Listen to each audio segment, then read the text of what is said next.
the first time we came here. Oh, Paimon remembers! Nahita's consciousness had been trapped by the doctor, but we followed the clues she left behind to help her.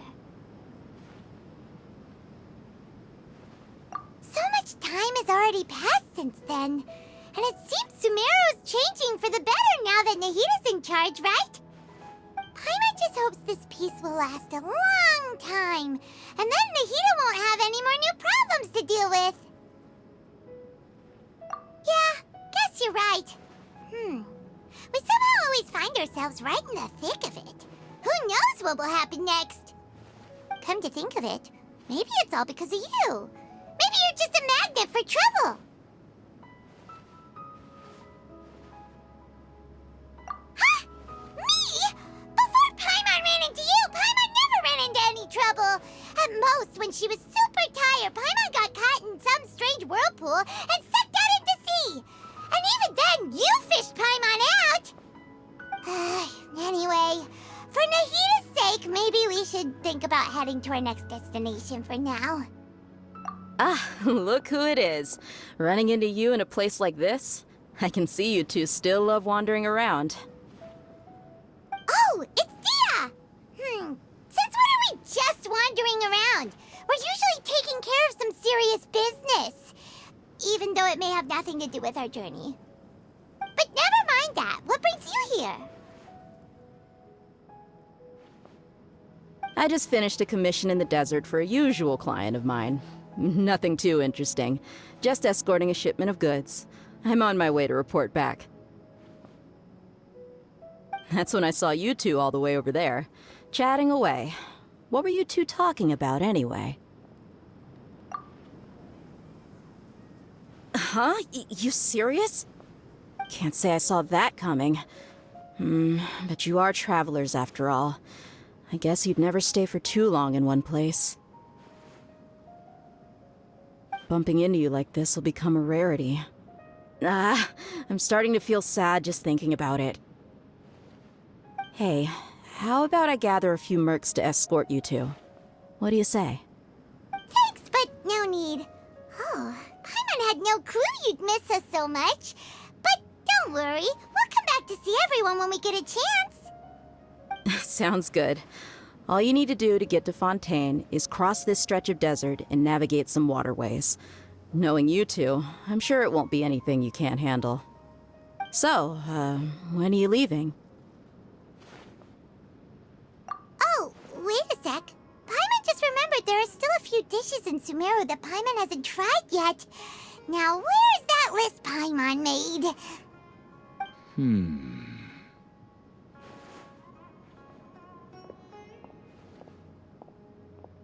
I see. Guess you won't be needing a going-away party or anything. It's sad enough to see you go like this. Though, now that I think about it, Sumeru wouldn't be what it is today without you. Seems true heroes always prefer leaving quietly.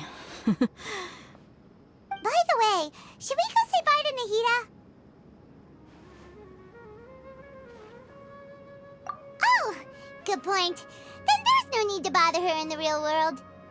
Then, I guess this is goodbye for now, Traveler in Paimon. Whether as a client or a friend, you're always welcome to come find me. Goodbye, Dia. Bye-bye, Sumeru.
Decided by destiny.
After crossing all that sand and water, we finally made it!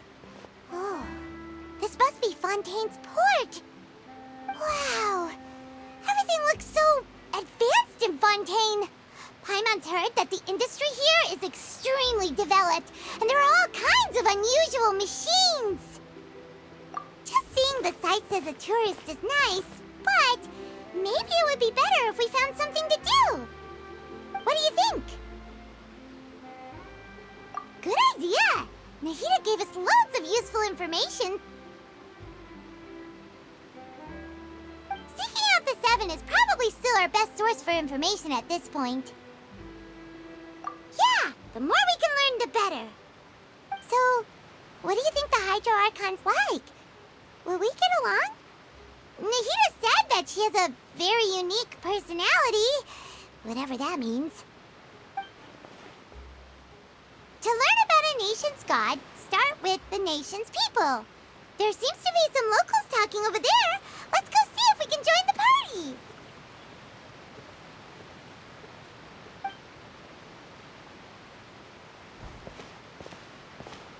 party. If you ask me, it's a tragedy how things ended for him. Clearly, he was a pretty decent person. Yeah, I didn't expect that kind of ending for him. I thought he would at least fight on a little longer for his family. I was expecting a sudden plot twist, but it's a pity that it never happened. Still, his story is quite the tearjerker.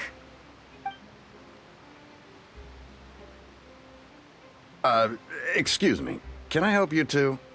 I couldn't help but notice you standing here listening. Hi. We're travelers new to Fontaine, and we had something we wanted to ask, but you seem to be really busy talking about some kind of play, so we didn't want to interrupt. Play? Oh, no. We're talking about something that really happened. In fact, it's a case that was just heard a few days ago. Really? Like, a real trial? But the way you were talking about it and the words you used just now made it sound like some kind of story. Well, good tales are often based on true stories, aren't they? And what you see in reality may also be someone deliberately putting on an act while harboring ulterior motives. Whether something is true or not simply isn't that important. The main thing is whether the story being acted out on the stage is splendid enough. Oh, but it looks like you're not from around here. You probably don't know that the Fontaine Court of Justice is called the Opera Epiclese, or more commonly known as just the Opera House.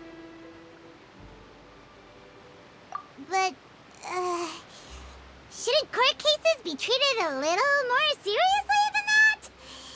Not to question Fontaine's way of doing things. It's just that putting someone on trial is usually a very serious thing. No worries. Other visitors to Fontaine have wondered the same thing. You could say that we just don't want to waste the moving stories behind those cases. And as for your worries about whether the cases are treated with due reverence, we have the absolutely just and honorable Chief Justice Neuvillette, as well as the Oratrice Mécanique d'Analyse Cardinal, a machine created by the Archon. Between the machine and the Chief Justice, false charges and injustice are a thing of the past now.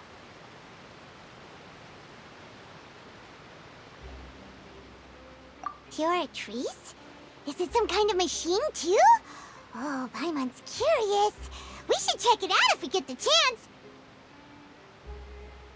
Wait, Paimon almost forgot to ask you our question. Do you know what we should do if we want to meet the Hydro Archon? Oh, that's easy. Just go to the Opera House. Lady Farina practically lives there. You could definitely say it's her biggest passion. Huh. I think what they mean is that they wish to speak with the Archon personally. In that case, I'm afraid it's going to be a tad more difficult. You'll have to make an appointment well in advance, and it'll depend on whether or not she has any time slots available. Huh. Is the Hydro Archon super busy taking care of official stuff? Wait, didn't you say that she's always at the Opera House? No. Lady Farina seldom takes an interest with the nation's affairs. The reason it's difficult to make an appointment is simply because she's incredibly popular. That's right. After all, she is the Archon. Though she may tend to get a little dramatic from time to time, people can't get enough of her. Huh. First time Paimon's ever heard of an Archon being described that way before. Wait! Paimon gets now! The Hydro Archon is kinda like a big celebrity here, right? Yeah, I suppose you could say that. Perhaps you could even say our mascot. Hang on. This is still Fontaine's Archon you're talking about.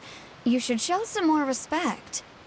Yes, you're right. I guess I should at least try to be a little more respectful in front of visitors.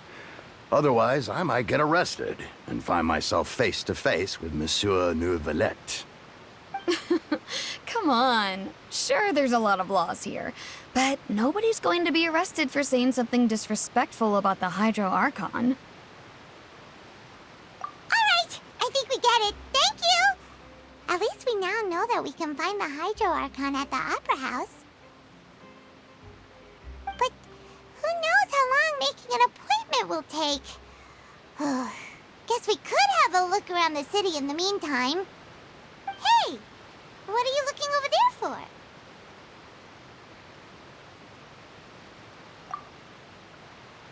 Huh. Maybe something's the matter. She isn't going to jump into the water, is she? Maybe we better go check on her.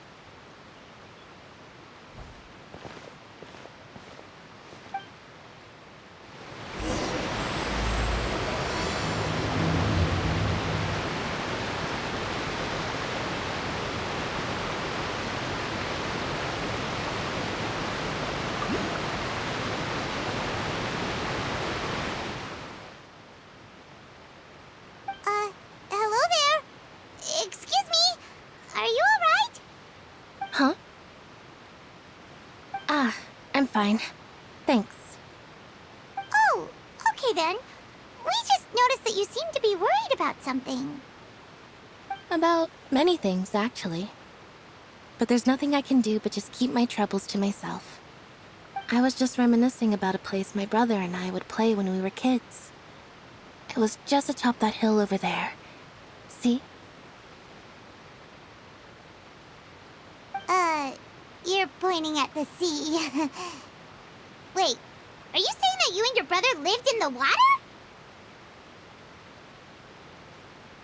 Though people call the waters around Fontaine a sea, it's actually just an inland lake that's filled with fresh water. And though I can still see that hill clearly in my memories, now it's been completely submerged. He would skip and jump, tossing sand in the wind. The sun shone brightly, and the air was filled with the scent of the sea. But now, the water is gradually swallowing our memories. It won't be long before it swallows us. Sorry. Paimon doesn't really get what you mean. I don't believe we've had the pleasure of meeting. Are you Lynette's new friends? Oh, and you are? Thanks for looking after my sister. She often comes here to reminisce about our childhood, that's all. There's no need for any concern. Allow me to introduce myself. I'm Linny, and this is my sister Lynette. If I had to guess, I'd say you must be travelers from abroad. Nice to meet you. Paimon is Paimon, and this is the Traveler. We just arrived in Fontaine. We were just talking with your sister. Even though we didn't really get what she was saying. I see. It's unusual for Lynette to be so willing to talk with anyone. In fact, she seldom speaks at all. I'm usually the only one she ever talks to. Oh, really? Then you two are just like us. Paimon's always the one talking for some reason.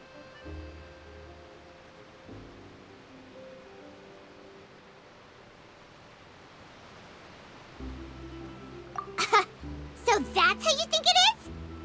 I also think my brother can be too talkative at times. Seems you were right, Paimon. We are quite similar. So, what did Lynette mean just now when she said that the water is engulfing your memories, and that it won't be long before it engulfs you too? Oh, that. It's from a prophecy that's been circulating in Fontaine for some time now. Well, I suppose prophecy isn't exactly the right word, because that implies a certain amount of uncertainty. There's no doubt about what's happening in Fontaine now. Where to begin?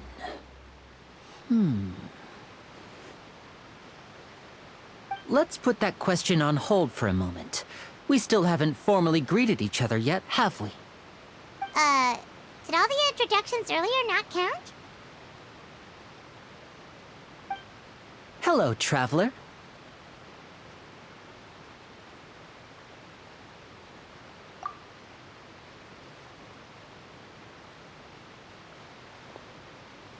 And hello, Paimon. Hey! Why didn't Paimon get a handshake? You're not poking fun at Paimon, are you? Please, don't take offense. Just consider it a sort of etiquette we have here in Fontaine when making new friends. You should remember it. It might prove useful. Oh, all right then. Well, Paimon's just happy to have a local friend now. By the way, we were just getting ready to go to the Opera House to meet the Hydro Archon. Would you be able to show us the way? So you're going to see Lady Farina? No problem at all. In fact, I was planning to go to the Opera House later myself. I'll gladly take you once I finish things here. Please, follow me.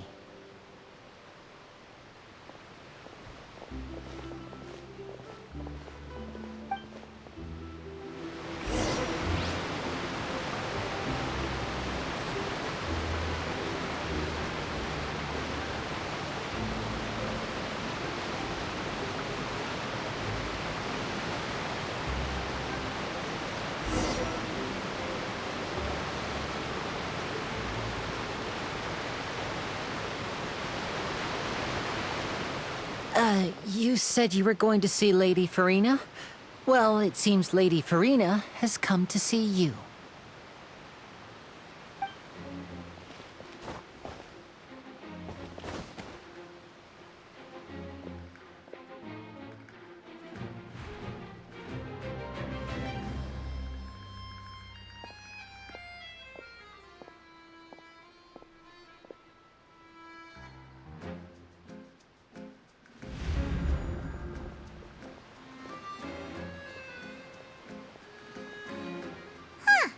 So, she's the Hydro Archon? But how did she know we were looking for her? My dear people, rich and poor, those with cup in hand and those with nothing at all, raise your glasses in celebration! If you don't have one, then just raise your hand in lieu.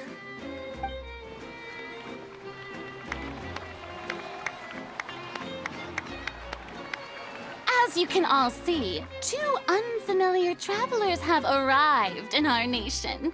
Come, let us make a toast in honor of this traveler and his companion, who have journeyed here from distant lands.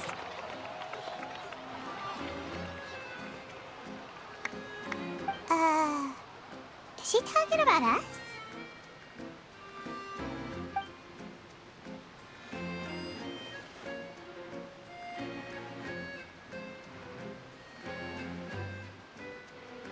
I've long heard of the turmoil and chaos you've left in your wake as you visited other nations. But I welcome you nevertheless. No, I have come to receive you personally. Fear is for insignificant cowards. I am a god, and I will never entertain the notion of such meaningless wariness. You can be rest assured, I see clearly your sincerity. Of course, seeking an audience with me is the most sensible thing to do. It will allow you to truly behold my power and witness my authority. Intelligent people always gather under the correct banner. I, Focalor, hereby welcome you to the nation of Hydro and acknowledge the value and significance of your trip. Now, you may rejoice in this.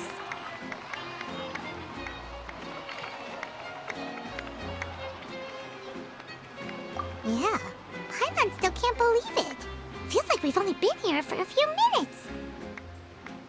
But the Hydro Archon's entrance was, how should Paimon describe it?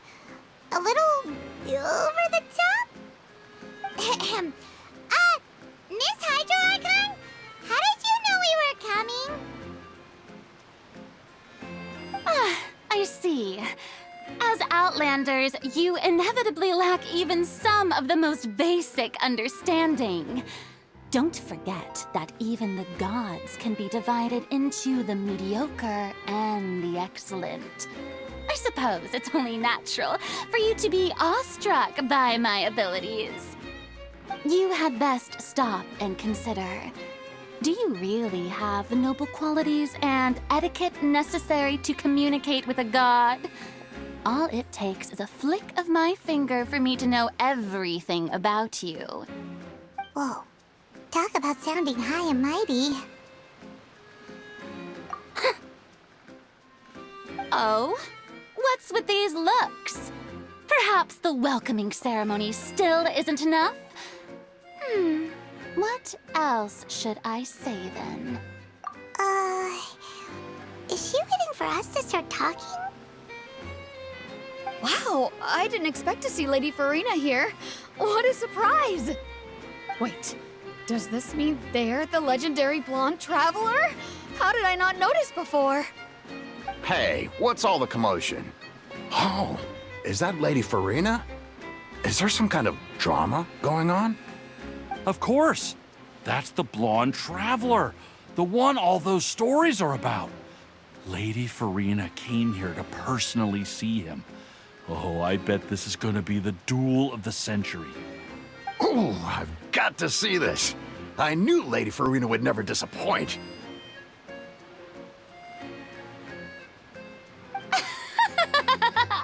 Yes, but don't get too excited now.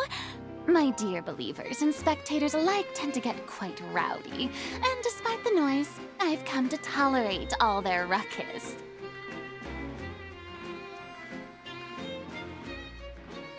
You may consider this my reward to all of you. I have determined that there will be an epic duel between myself and this traveler from another land, just as you were hoping to see. Now she wants to fight? Aren't we getting a little ahead of ourselves?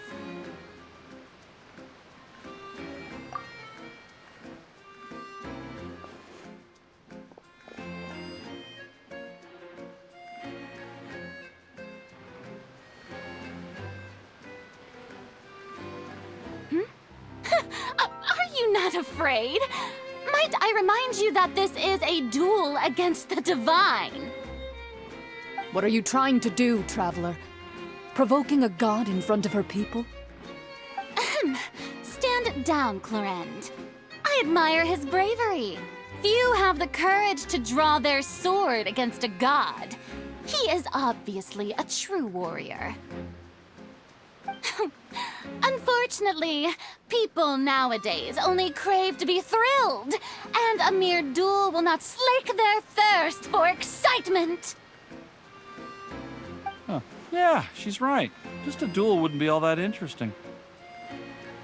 On Araneus, criminals are always requesting duels to defend their honor. They're getting a bit old, to tell the truth. You see. Then, as the god of justice, I shall face this traveler in another kind of duel. A duel in court! Whoa, all right! Now that'll be worth seeing! Right. This is Fontaine, after all. Such a grand opera house, it would be a pity not to use it. Why do you care so much about the crowd's reactions? Seems you've spent a little too much time in the opera house. Besides, how exactly do you plan to have a duel in court? You mean you're going to put us on trial?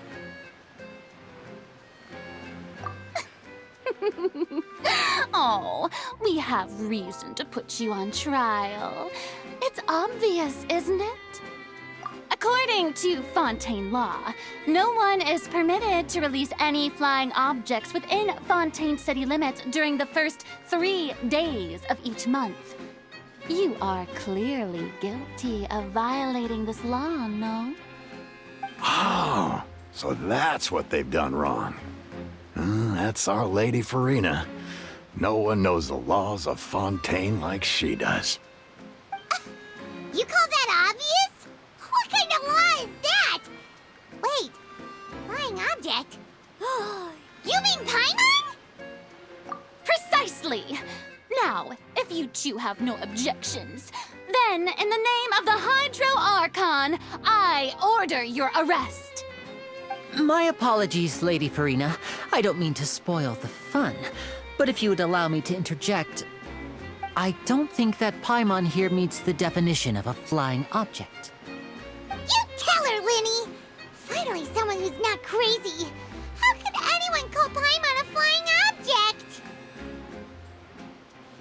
Ah, great magician Linny, my beloved citizen.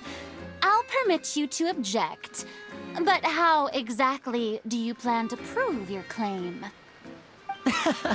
As a magician who just rained on your parade, I naturally should shoulder the responsibility of saving the show. So, with such an audience gathered here, allow me to perform a trick for everyone.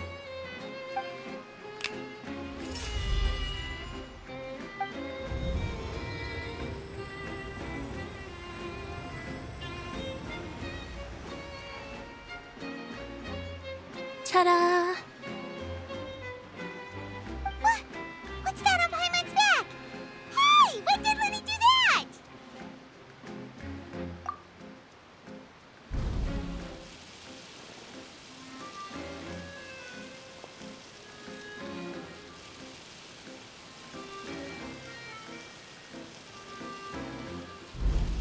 There. As you can all clearly see, Paimon should be classified as, well, something like a balloon. This rope has been in the Traveler's hand all along. It was just that no one could see it before. Huh? You call that magic? You've got to be joking. I thought it was pretty good. Nice one. Huh? I'm not sure what to think. It seems Lady Farina's charges no longer hold water.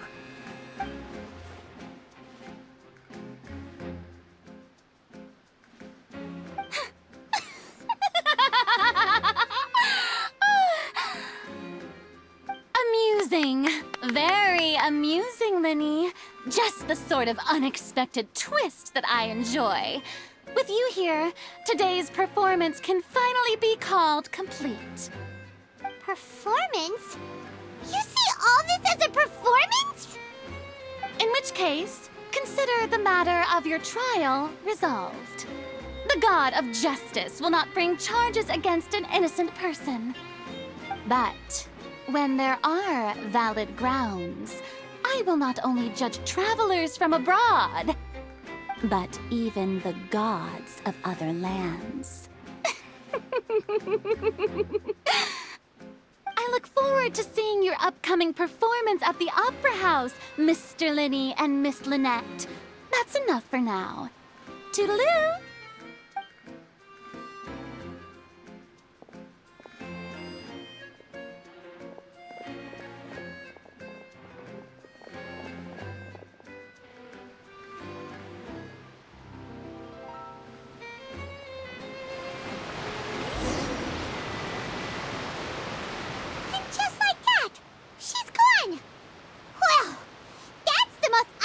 respectable archon Paimon's ever seen. You never even had a chance to ask her anything.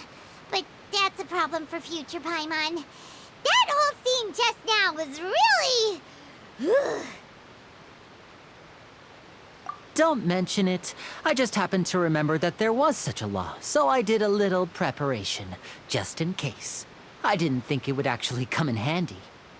So, now do you see what kind of god Lady Farina is? She can be a bit confusing at times, but she is still amenable to reason.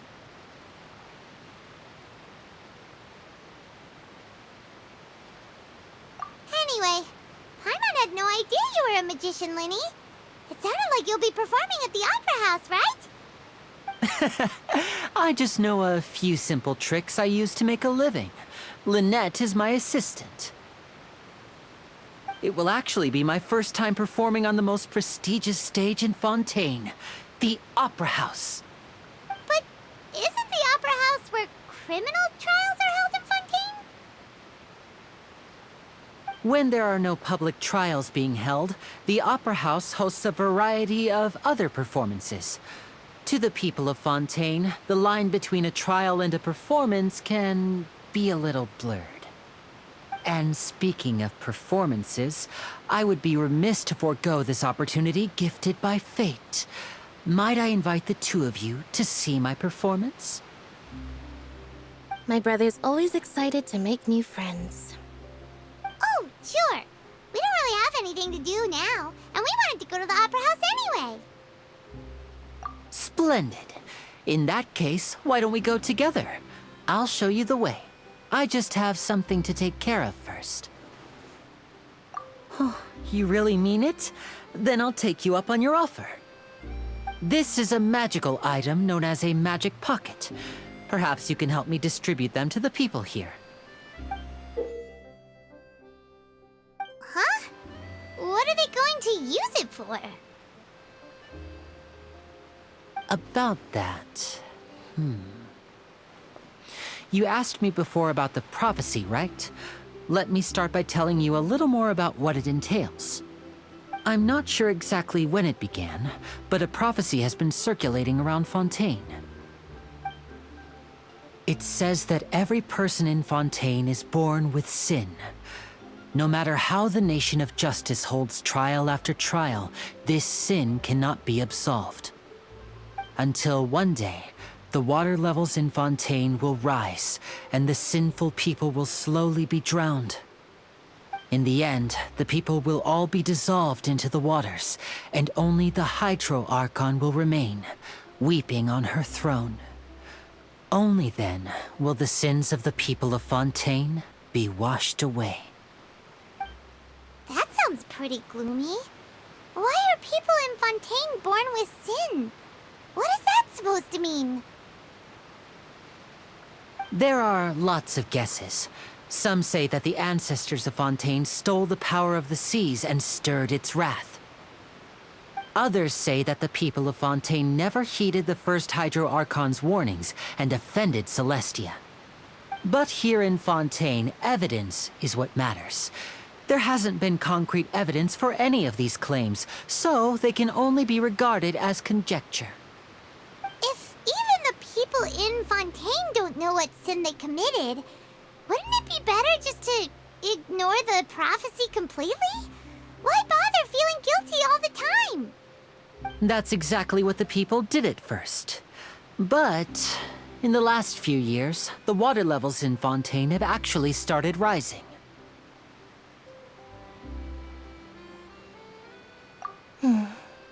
Many places have already been completely submerged, and now lie beneath the sea. Many people carry on with their lives as before and shrug it off as a natural phenomenon. But my family and I think that the people of Fontaine shouldn't ignore the possibility, which would end up sentencing them to death. We hope that at least the people who reside near the waterfront can move away before it's too late. So, we've started distributing magic pockets to them. As a magical item, these magic pockets have astonishing capacity. I'm sure they will come in handy when people are moving their belongings. Oh, Paimon gets it! It's like preparing for a rainy day! But more than a bit of rain. Perhaps only absolute power could ever contend with such a catastrophe. But who knows? We're just tiny specks in the grand scheme of things. Now, if you'd like to help, then please give these magic pockets to anyone nearby. Be sure to convince them to take it, regardless of what they say.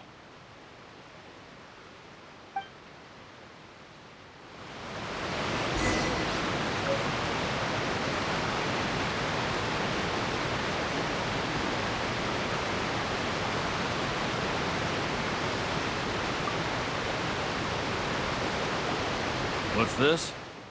So you also believe in the prophecy. Keep it. I won't have any use for it. What?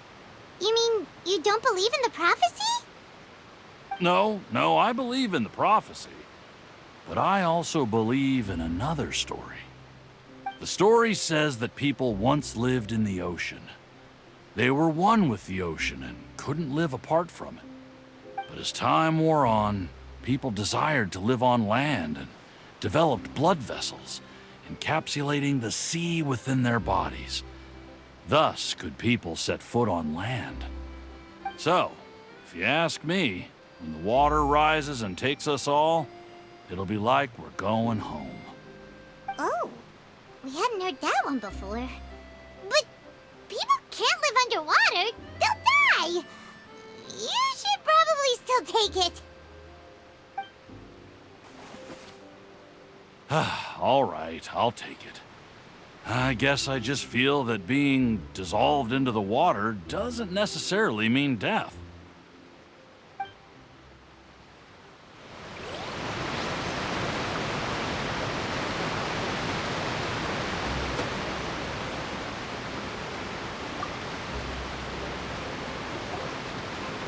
So you're the blonde traveler that everyone's been talking about. My apologies for not recognizing you earlier. Oh, a magic pocket? Seems you really thought of everything. I guess it's better to prepare for the worst and hope for the best. Thanks. Please, also thank the magician on my behalf when you get the chance.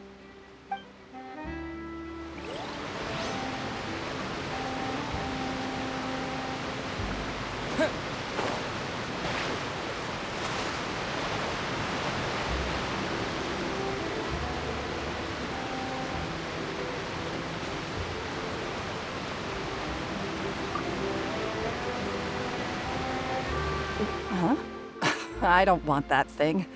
Way I see it, if the prophecy's true, it's still gonna be a long time before the water can cover everything. Life is all about living in the moment. What use is there in worrying about the future all the time? We'll cross that bridge when we get to it. You should still take it. You never know when it'll come in handy. Oh, all right, fine. Thanks. It's just that if I start moving, that means I've already given up on the life I have now. I'd really rather not.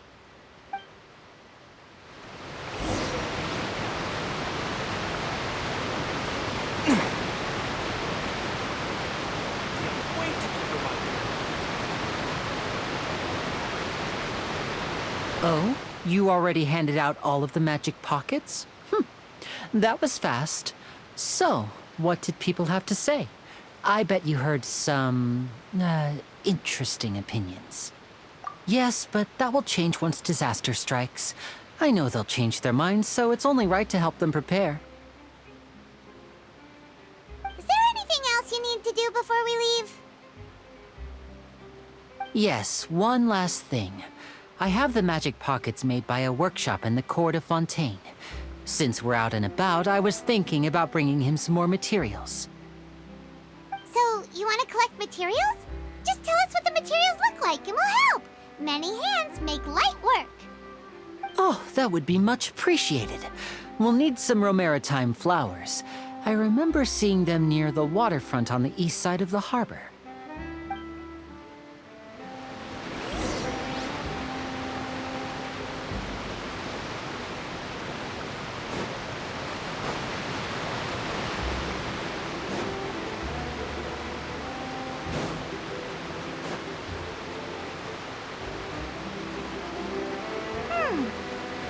means we have to use Hydro to collect for maritime flowers.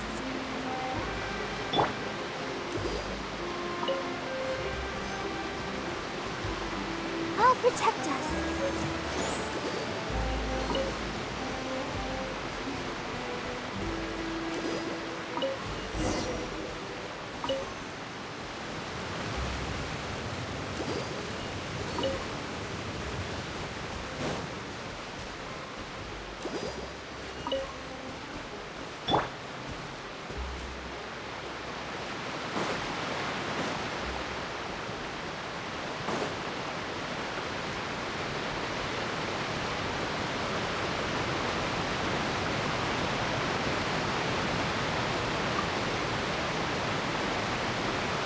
You made quick work of that. I can tell you're an experienced traveler. I've also finished collecting a few here. Maybe next time you'll feel like helping too, Lynette. No way. I'm in power-saving mode today. Otherwise, I fear I may not have any energy left for the performance at the Opera House. Fine. Though the performance is still a long way off. Now that we're finished here, we should get ready to head back to the court of Fontaine. So, we're going to the court of Fontaine before we head to the Opera House? Good. Paimon wants a tour of Fontaine's largest city and try...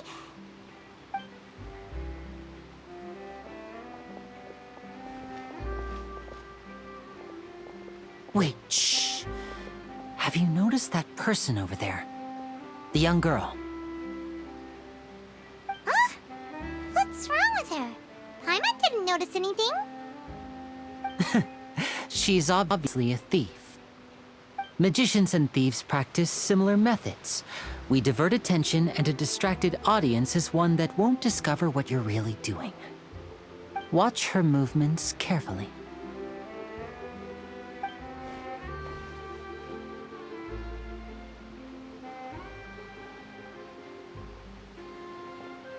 Oh, he's right! Shh, keep your voice down.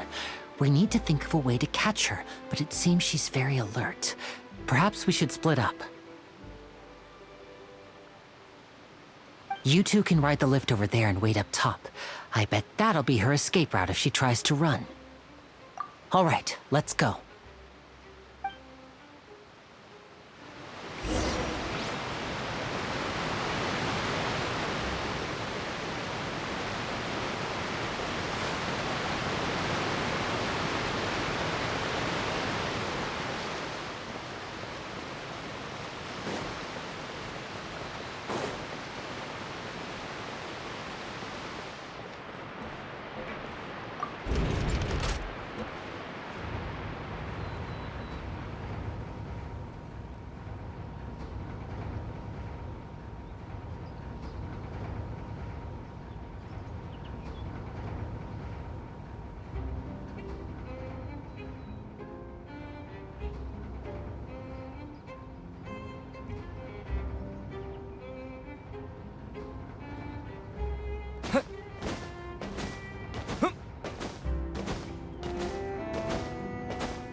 Lenny wanted us to wait.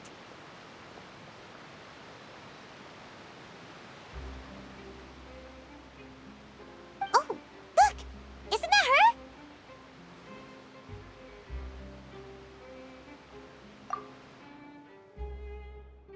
Oh no! Did she notice us? She started running the other direction! What should we do? Should we chase her?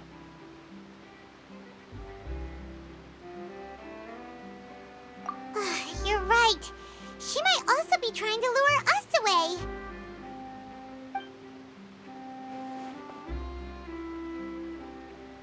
Nothing's happened for a while now. Paimon wonders if Lenny caught the thief. Yeah, let's go.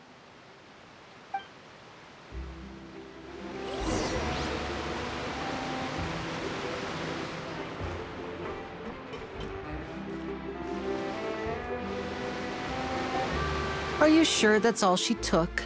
You should check to make sure you're not missing anything else. No, that was all. Oh, I can't thank you enough. I didn't notice a thing earlier. Anyway, I should be going now. Thanks again. Oh, were you returning what the thief had stolen? That's right. Pity I wasn't able to catch her. She distracted me by dropping the thing she stole on the ground. By the time I looked back, she was already gone. I saw the general direction she went, but Lenny twisted his ankle, and I needed to make sure he was okay. Oh, did you get hurt, Lenny? I'll be all right. It's just a twisted ankle, that's all. In fact, it's feeling better already.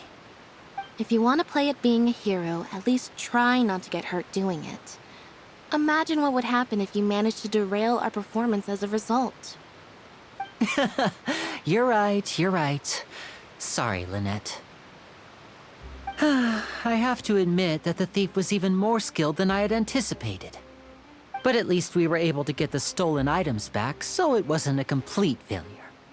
What a slippery little thief! Guess things turned out all right in the end, though. Lenny's initiative paid off! All right, let's put this little detour behind us. We should go to the court of Fontaine now.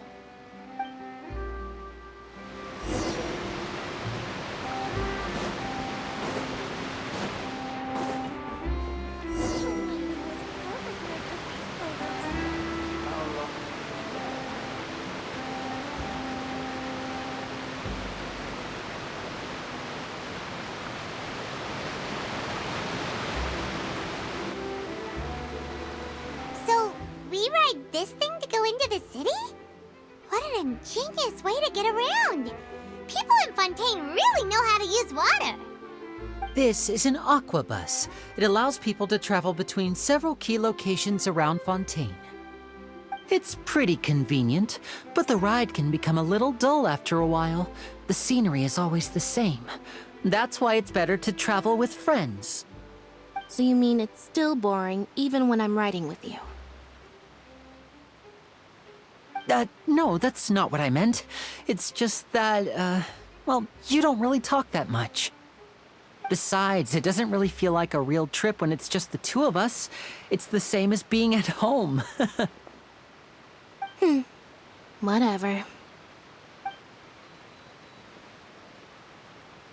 Guess that's what it's like to be an older brother. It's about time for us to leave. Let's get on board.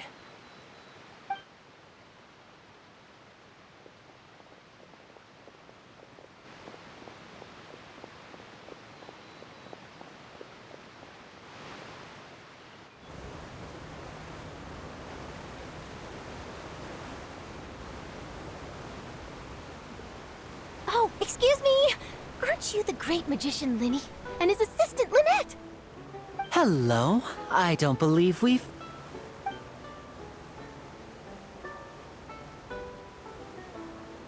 I'm Charlotte, a reporter for the Steambird. Nice to meet you. From the Steambird, huh? We've often relied on your paper to promote our performances. It's an honor to meet you. Wait, could that be the legendary traveler who's been making headline after headline in their journey across Tibet? Amazing! You recognized everybody almost immediately! I wouldn't be much of a reporter if I didn't know who's who, would I? Wow, today must be my day! Who knew I would end up on the same boat as so many VIPs? Could my vision finally be showing me some favor? So, Charlotte, what do you usually report on? Well, when there isn't any breaking news, I mainly cover the trials at the Opera House. You can still manage to keep readers' attention as long as you tell things from a clever enough angle, even if it's the same old topics.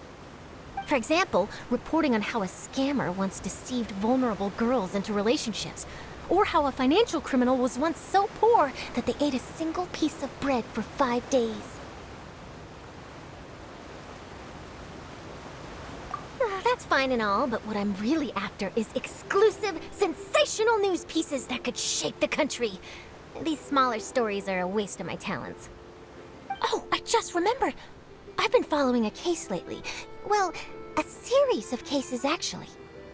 You mean the serial disappearances of young women case? That's right!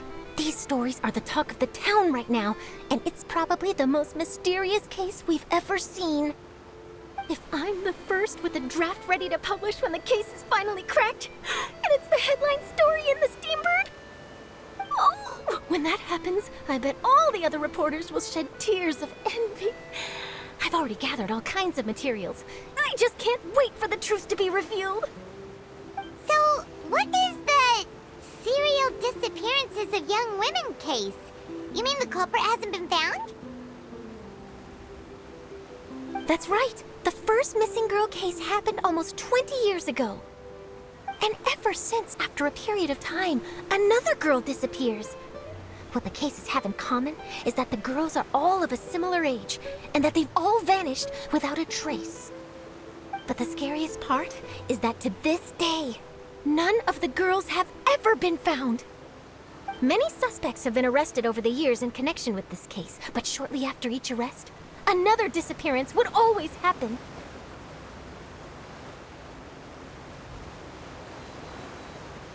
Yes, it's possible. But either way, I believe that every case has some precise truth behind it, waiting to be exposed. Yes, I agree. And at the very least, the family of those missing girls deserves some sort of explanation. I just imagined for a second what I would do if Lynette were to suddenly disappear. I'd pay any price to get her back, and then find a way to track down the culprit. Please don't imagine that, Linny.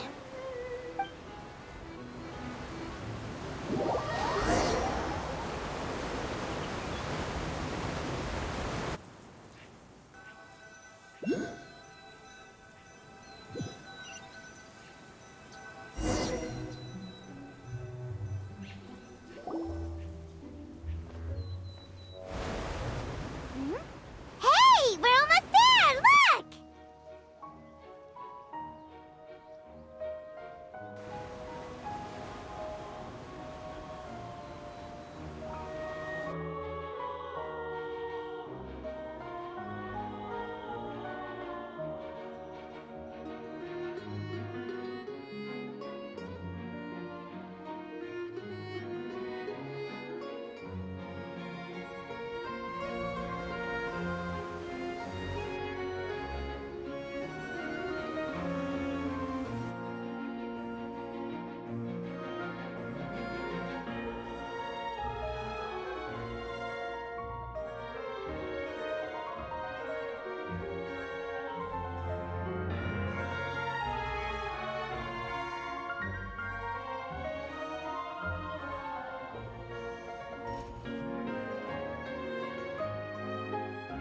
Well, I really enjoyed chatting with you.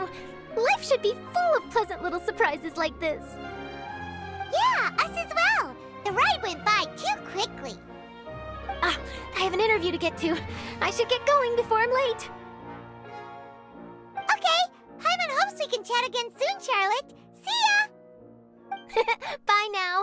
Oh, be sure to stop by and see me at the Steambird when you have time. What a tough job. Always running around and interviewing everyone. Well, where should we go now? If you don't mind, how about we stop by my home first? Besides, I still have all the materials we collected. Sure, we wouldn't mind at all. This city is so huge, Paimon wouldn't know where to start anyway.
I'll take a guess.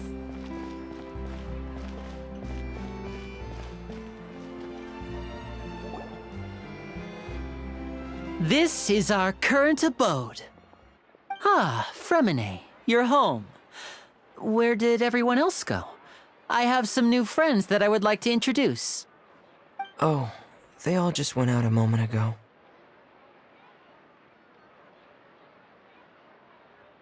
I see.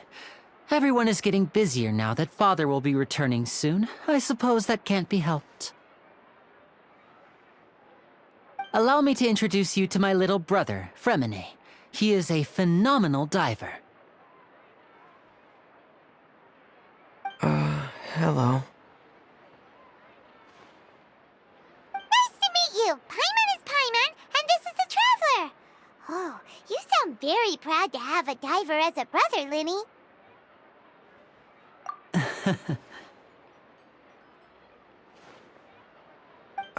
Linny, could you come here for a moment?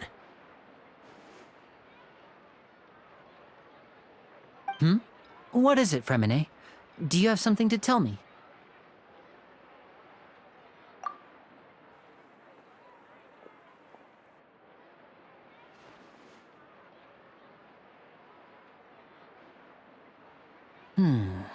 Okay, I see.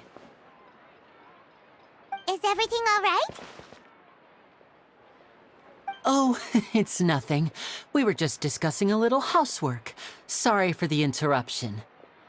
Oh, before I forget, the Traveler and I collected more materials to make magic pockets. Were you able to get any, Fremine? Yes, I went diving and gathered lots of materials. I was about to give them to you. That's our Fremine, always quick with the underwater work. All right, I'll take these to the workshop.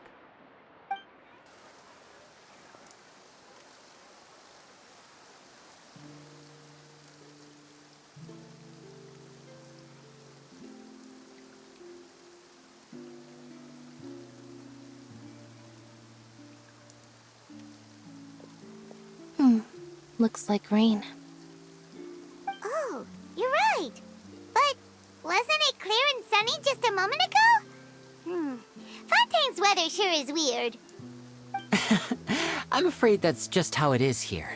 It often rains on days where there are trials being held in the Opera House, but don't worry, it'll clear up soon enough. What's wrong, Fremine? There's a legend about the rain that I tend to believe. It's said that a dragon of water once resided in Fontaine. Though we don't know where the dragon went, every time it weeps, the skies will cloud up and pour out rain. When I was a child, my mother told me that if I wanted to go outside and play, I should yell toward the sky at the top of my lungs. Hydro Dragon! Hydro Dragon! Don't cry.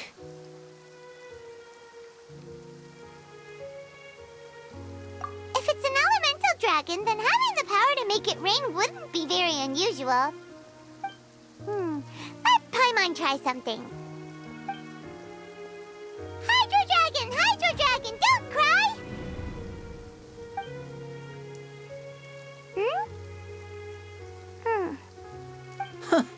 Doesn't seem to be of any use. It is just a legend after all. You know, you might be a more popular magician if you understood the concept of romanticism. Or could at least play along. Sorry. It might be because we've never met the Hydro Dragon. Perhaps it can't be comforted by the words of strangers.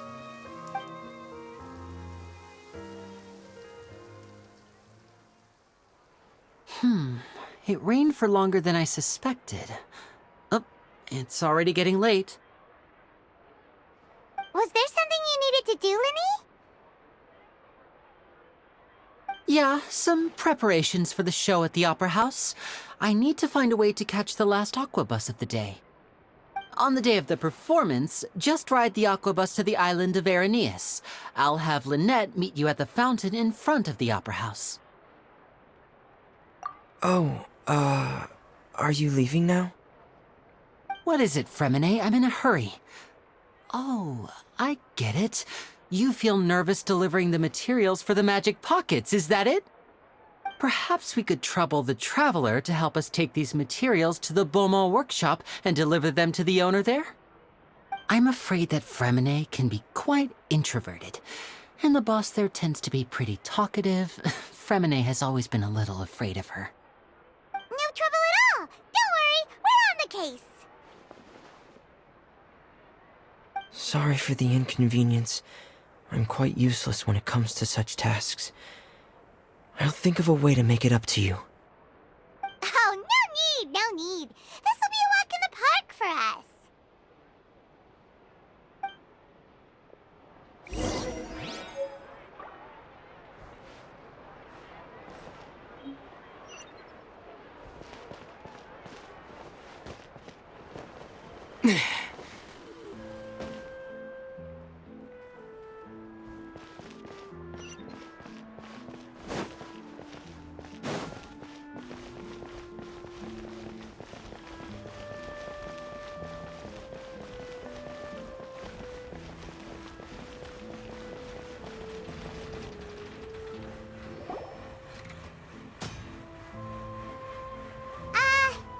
Hello? Is there anyone here? Oh, hello there. New customers? Looking to buy, or do you need something made? Or perhaps you're just looking for a chat with me. Oh no, we're just here to deliver some materials. Here they are. They're for making... what were they called again? Ah, these must be for magic pockets. I could tell right away. I've already made several orders worth now. No need. They've already prepaid several batches worth. When they told me what they'd be using them for, I even offered them a discount. But they insisted on paying the full amount, saying that I had a business to run. It seems both their hearts and their pockets are made of gold. Whoa. So, is Linny actually loaded? I can't say for sure, but who knows? Maybe there's good money to be made being a magician in Fontaine. Hey! Is this machine what you use to make stuff here? It looks really advanced. Why use your hands when a machine can do the work? It would be a waste not to use the latest technology, and wasting is a kind of crime. But where does a big machine like that get its power from? Well, it's a little complicated. I'm not sure I can put it in layman's terms for you. But basically, everything we usually use here in the city is powered by indemnitium. It's a type of energy that's produced from trials. Huh? How can trials produce energy? Well, I'm not completely sure of all the details myself, but basically, When a trial is in session, the oratrice mécanique d'analyse cardinale harvests people's belief in justice and converts it into energy to be used all around Fontaine. So that's what its other function is? Paimon heard that the oratrice was created by the archon to make judgments. But Paimon still doesn't get it. How could something unreliable like people's beliefs be turned into a stable power source for these machines? Oh, yeah!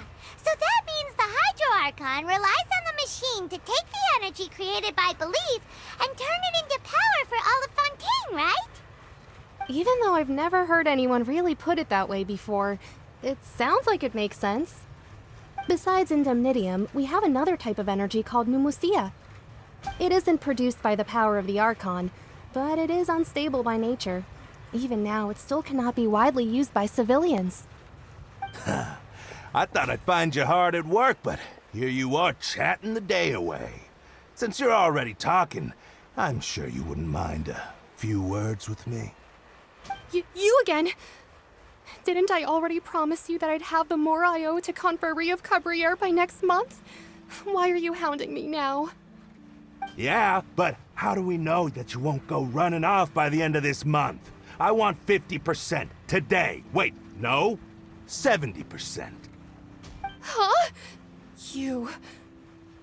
Seems business isn't so great for the workshop. We've already finished our job and delivered the materials. Maybe now's a good time to leave?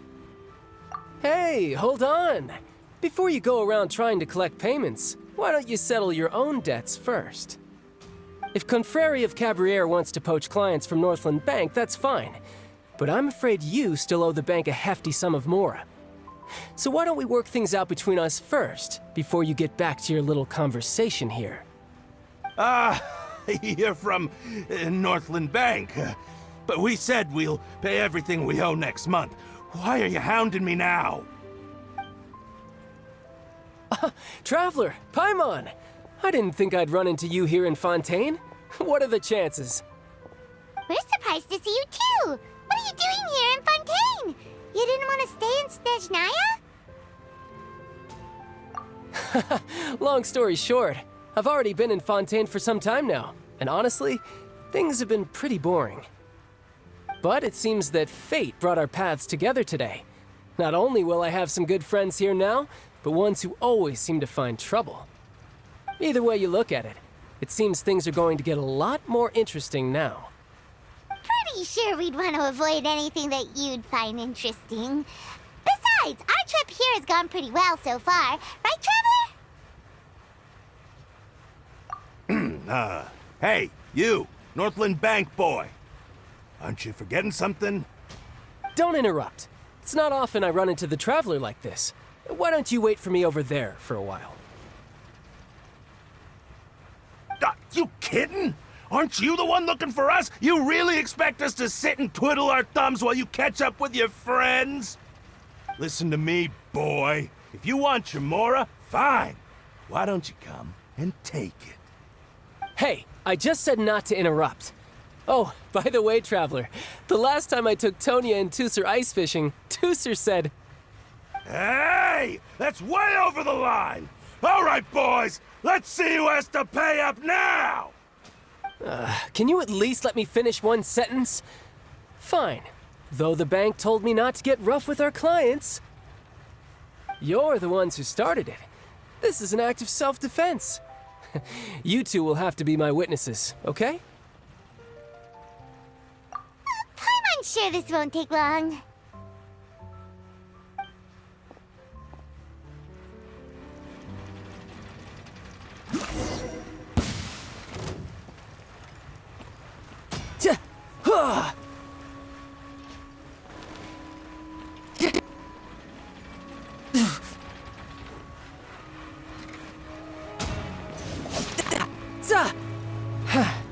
You can run, but you can't hide.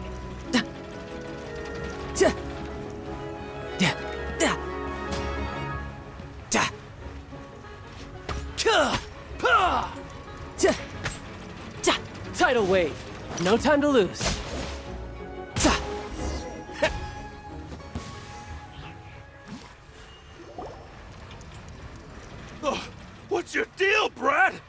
you so strong if you're just a staffer from Snezhnaya's Northland Bank? Wait, don't tell me you're... Oh, now you notice. It's a little late, don't you think? Just make sure you understand that you don't mess with Northland Bank. Got it?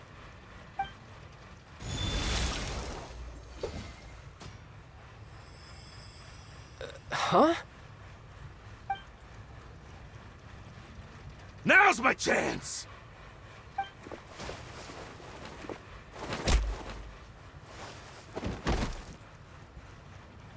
Huh. That was weird.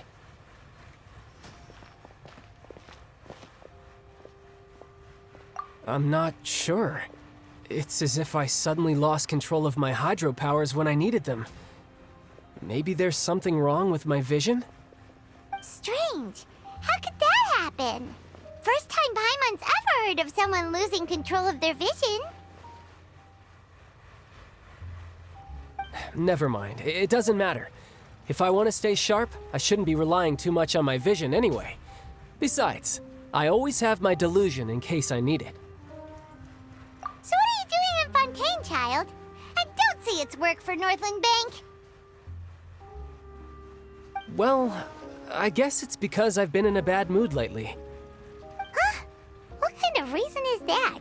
Wait, since when do you feel down about anything? I don't know. Maybe I still have a lot to learn about myself. But recently, there seems to be some sort of restless power stirring inside of me. And I don't know why, but every now and then I feel like I'm in a terrible mood. Maybe you losing control of your vision just now is connected with that power you're feeling inside. That is a possibility. I can't remember if I ever mentioned it before, but when I was 14, I fell into some unknown abyss. It was during that time I learned nearly all of my abilities. The one who took me under her wing and taught me was named Skirk. She was always quiet and very mysterious. Nobody knew where she came from or what she had been through, and she was always very strict when teaching me combat techniques. One time, I asked her why she was willing to take me on as an apprentice. From what I could make of her answer, it was because I had awakened it, and traces of it remained on me. She said that all my combat training would be useful in the future. But what is it? What did you awaken? She never explained that, but my guess is that it's related to a dream I saw when I had just fallen into that abyss. In my dream, I was in the deepest depths of the sea, and the boundless seabed was all around me. But in front of me appeared a whale that was so massive, I felt like I couldn't breathe. A whale? Oh, that sounds familiar! When we fought against you before, you summoned a huge whale that seemed to leap at us. Is that the one? That's just an abstract form of a whale that I create using my elemental powers. It takes that shape because the scene I dreamt of the whale has always been stuck in my mind. I'll never forget it. So you used the whale as inspiration for one of your moves? Huh. Seems a little twisted to Paimon.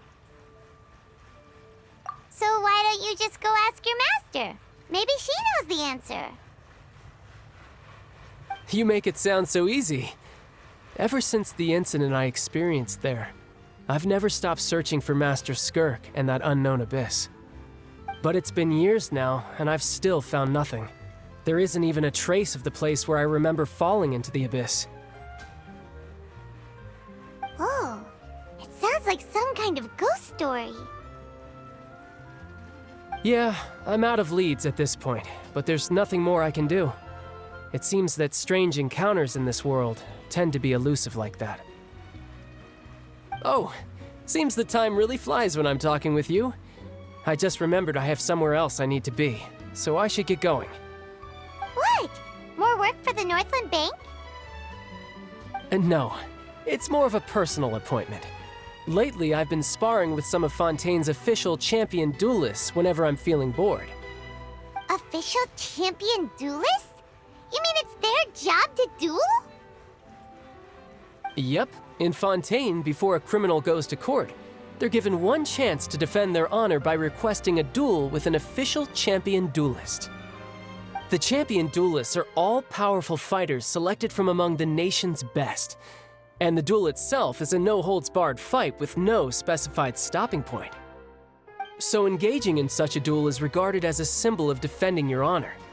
If a criminal manages to win the duel, they'll be acquitted, but if they lose, they'll have no choice but to stand trial. And the worst-case scenario is that you're simply killed in the duel.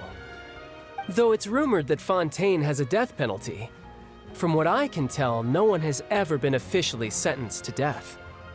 So really, the only people who opt to duel are those who have suffered a grave injustice in being accused, or those who greatly value their honor. Otherwise, why gamble with your life? So, do many people actually get out of their trials by winning the duel? Apparently, it's exceedingly rare for anyone to actually win. Fontaine probably enacted this system as a way to show that the nation respects the honor of its citizens. Besides, none of the champion duelists are to be trifled with, which is exactly why I was itching to face them as soon as I got to Fontaine. Apparently, the one I'm meeting today, Clorinde, is the strongest of the champion duelists. I had been asking her for some time before she finally agreed to face me today. Well, that's child for ya. Paimon feels like we heard that name somewhere before. Clorinde. Huh. Oh, before I forget, I want you to have this. Huh? Your vision? You're seriously just giving it away? I'm just worried that it could become uncontrollable again. I'd be pretty upset if it got in the way of my duel, so I think I'll be better off without it for now. Besides, I just need you to hold on to it for a short while. I'll come retrieve it when I have some time later. Paimon knows what you're up to. You just want an excuse to come talk to us again, don't you? Whatever gave you that idea? I'll be in touch later.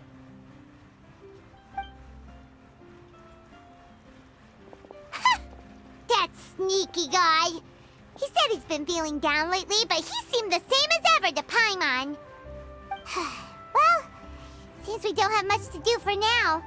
We might as well walk around and see the city before Lenny's performance.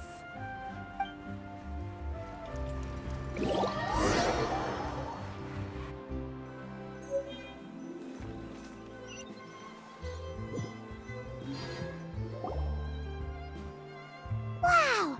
Who could have seen that coming?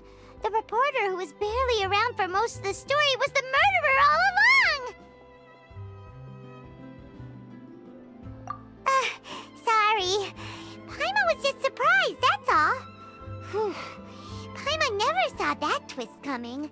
The murder mystery novels here are amazing! The whodunits here in Fontaine are a lot different than the light novels you see from Yai Publishing House.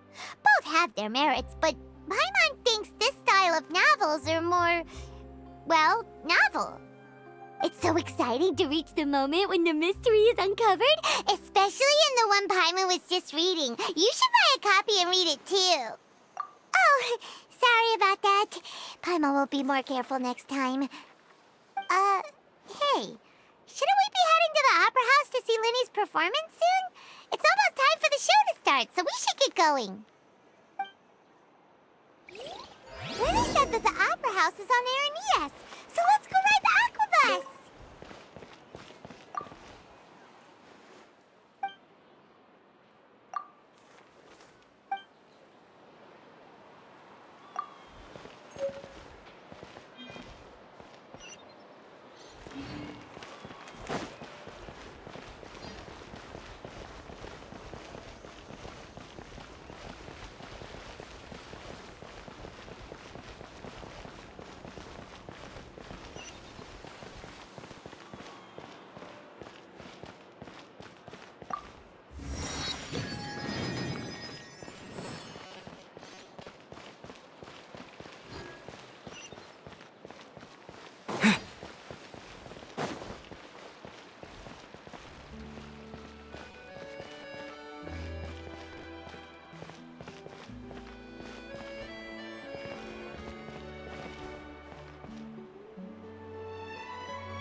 port to Fontaine.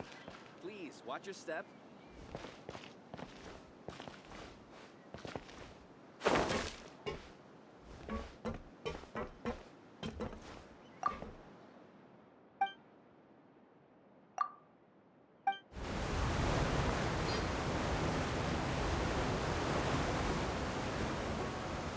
Welcome to the Navia line. I am Elfan. The boat will be departing imminently. Please do not stick your head, hands, or other body parts outside the boat. The Aquabus operator is not responsible for any accidents or injuries resulting from doing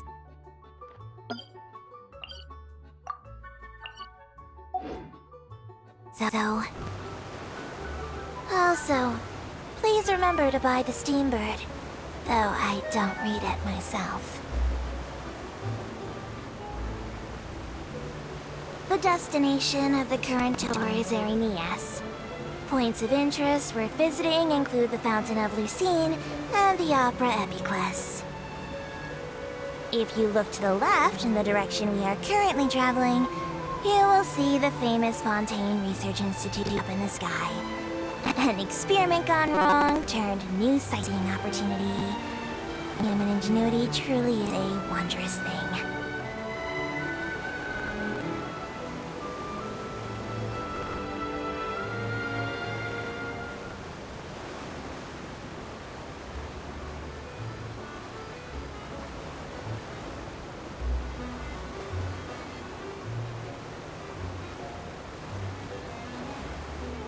We are now approaching our final destination. Please be sure to bring all your personal belongings with you as you disembark. Even though I will take any forgotten items to the lost and found, the paperwork is rather annoying, as Melusine hands are not suitable for grasping pens. Please be careful when disembarking. It has been my honor to be your tour guide this trip. Thank you.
The Opera Epiclese!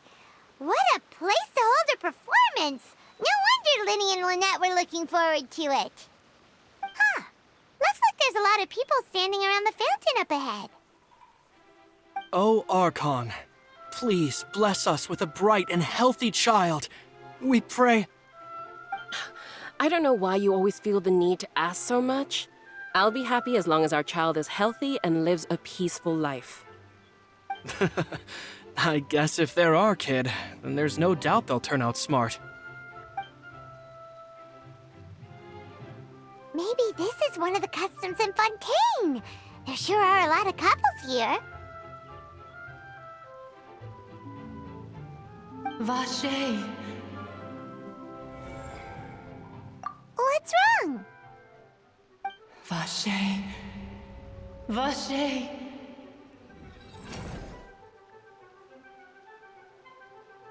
No, Paimon didn't say anything. Are you hearing things? Welcome to the Fountain of Lucine. All the water flowing through Fontaine converges here. It's customary for newlyweds to come here and wish for children. Ah! Lynette! You scared Paimon! When did you get here? Lenny asked me to wait here for you, remember? Right. What do you mean? There are a lot of people here right now. Hey, you're not trying to scare Paimon, are you? Besides, it's the middle of the day. It's not the time for eerie things. I see. I might be able to tell you something that could help explain the voice you heard. In fact, you might not be imagining things at all. I suspect that what you heard is a result of your hypersensitivity to the hydro element. Others in my family have had similar experiences. It's because of his sensitivity to the hydro element? But what would hearing a voice have to do with elemental power? When do you cry, Paimon? Wait, what? What does that have to do with anything? Just answer me. When do you cry?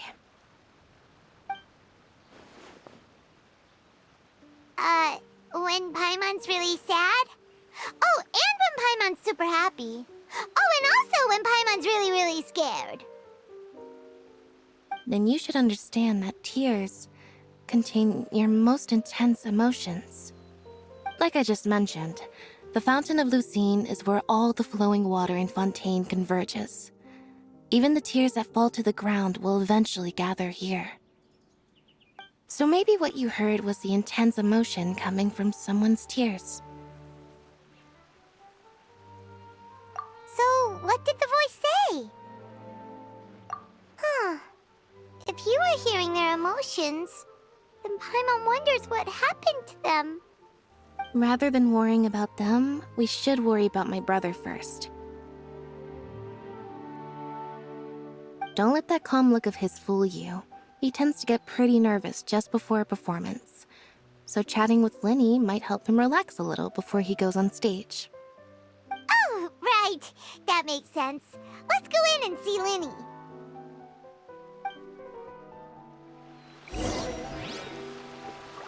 I wonder where humans come from.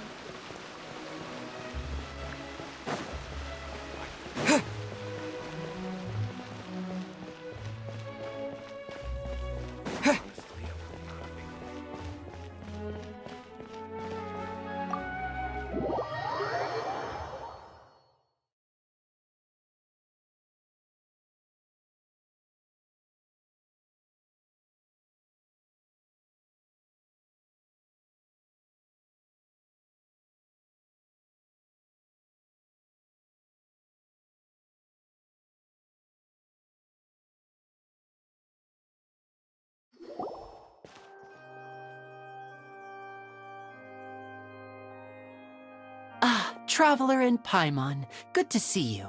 I knew you two would come. Are you kidding?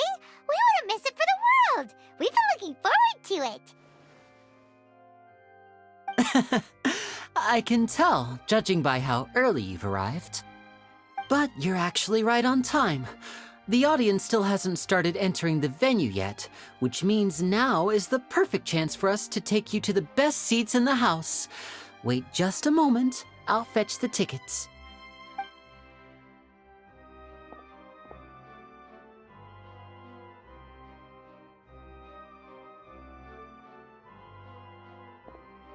The Opera House has assigned seating, so you always have to make reservations. I've already reserved your seats, and here are your tickets. Ooh, front row seats! Thanks, Lenny! Don't mention it. There's no need to keep thanking me.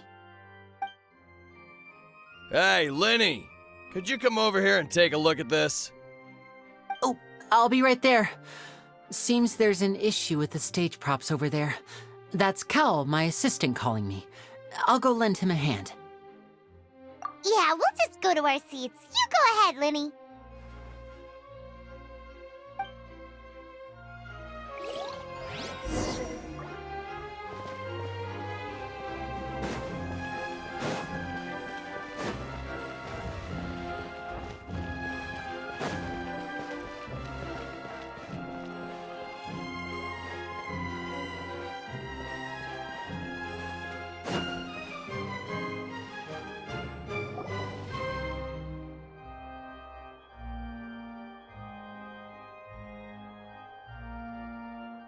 Oh, these should be our seats. Come on, let's sit down.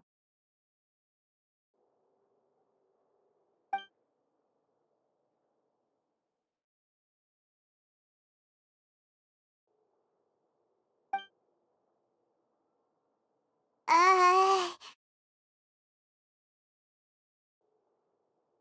Uh...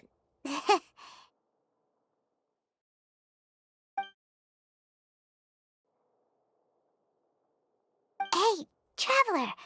Maybe we should strike up a conversation with the person next to us. Since we're sitting together and the rest of the place is practically empty still, it's kinda awkward if we don't say anything.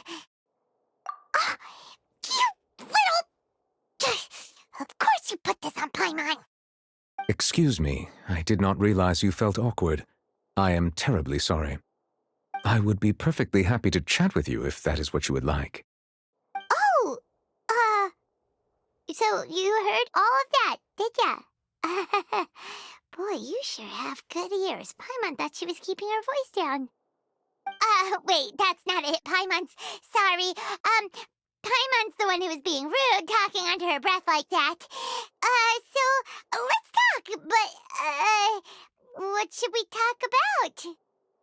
Oh, Paimon's got it. You're also here early and sitting in the front. Are you a friend of Linny's, too? A friend, you say? Well, if Mr. Linney would like to be my friend, I would be more than happy to reciprocate. Oh, so you're not friends with Linny, then. Oh, this is getting more awkward by the second. Paimon nearly forgot to make her introduction. Nice to meet you. Paimon is Paimon, and this is the Traveler. We just arrived in Fontaine. It is an honor to meet you two. I have heard of your deeds across Tevat. And as required by proper etiquette, I will also introduce myself. I am... Oh, Monsieur Nervillet. What an honor it is to have you here to see my show. Ah, Mr. Linney. I should say it is in fact an honor for me to see your performance in person. Wait, Nervillet? Could he be... I saw you all chatting just now, but it seems you still don't know who Monsieur Nervillet is. Allow me to introduce you to Fontaine's Chief Justice. That seat is always reserved for him. It wouldn't be too much to say that he's the symbol of justice and honesty here in Fontaine. Whoa! Sorry for being so rude just now. Paimon had no idea you were such an important person. No offense taken. Being Chief Justice is merely what I do for work. Nearly every person has their usual reserved seat, so I'm not so special, really. And by the way, I should probably let you know, even though I would prefer not to, There's someone sitting up there in the VIP seats that has been striking a pose for quite a while now. I believe she is trying to give you a most elegant and impressive first impression. So I think you should take notice of her sooner rather than later, otherwise she may become flustered.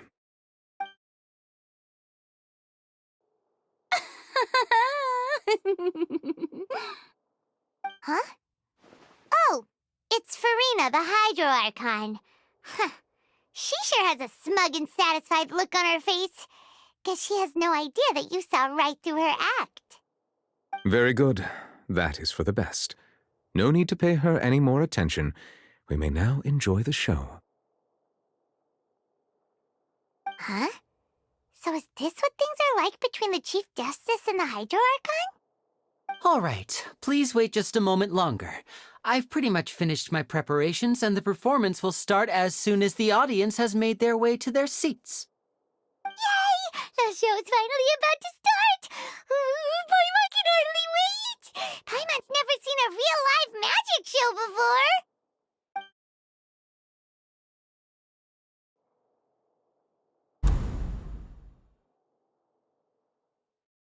Ooh! They're dimming the lights! The show must be starting!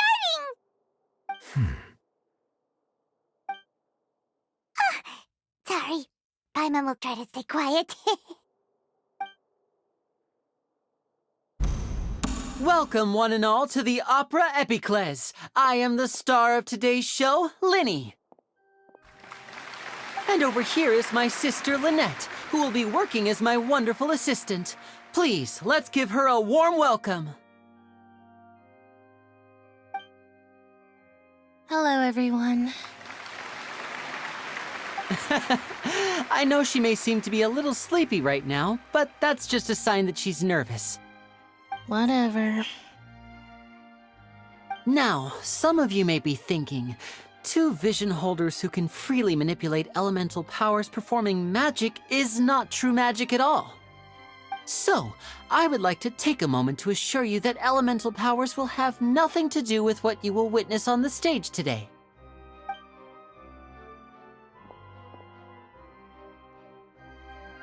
Both Lynette and myself have removed our visions for the show. That way, even the gods won't be able to help us. Oh, good point.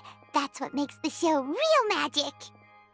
Now, without further ado, let the show begin. Lynette will now exit the stage to make some preparations. I know you might miss her, but don't worry. She'll be coming right back on stage momentarily. Perhaps in an unexpected way. I'm sure she'll be stealing the spotlight soon enough. Oh, and before I forget, there's one more thing I should say. You never know what can happen in the blink of an eye.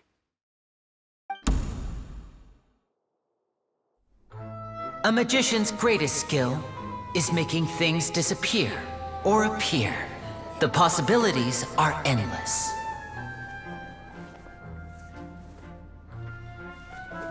Huh?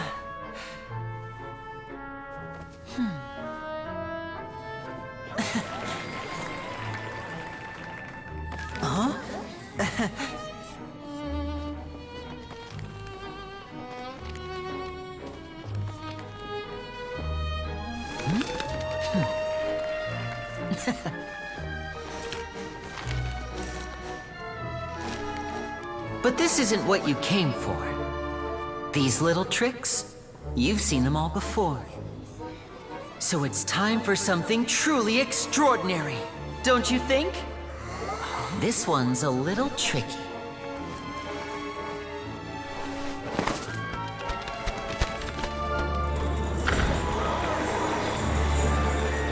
Using this water tank, I shall make my sister vanish completely, right before your very eyes.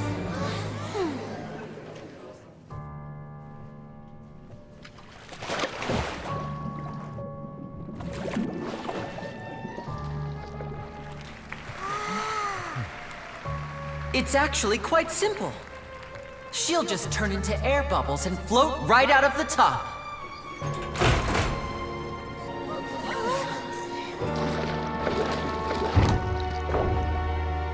Oh no! I told them to check all the props carefully.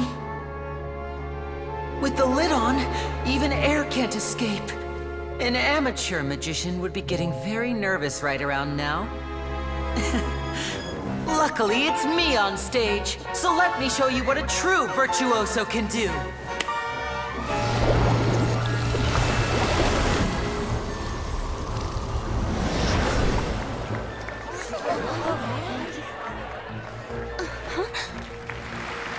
Lynette, are you still there? Don't go too far. We don't want to use up all our magic. Hi, I'm back. Uh-huh.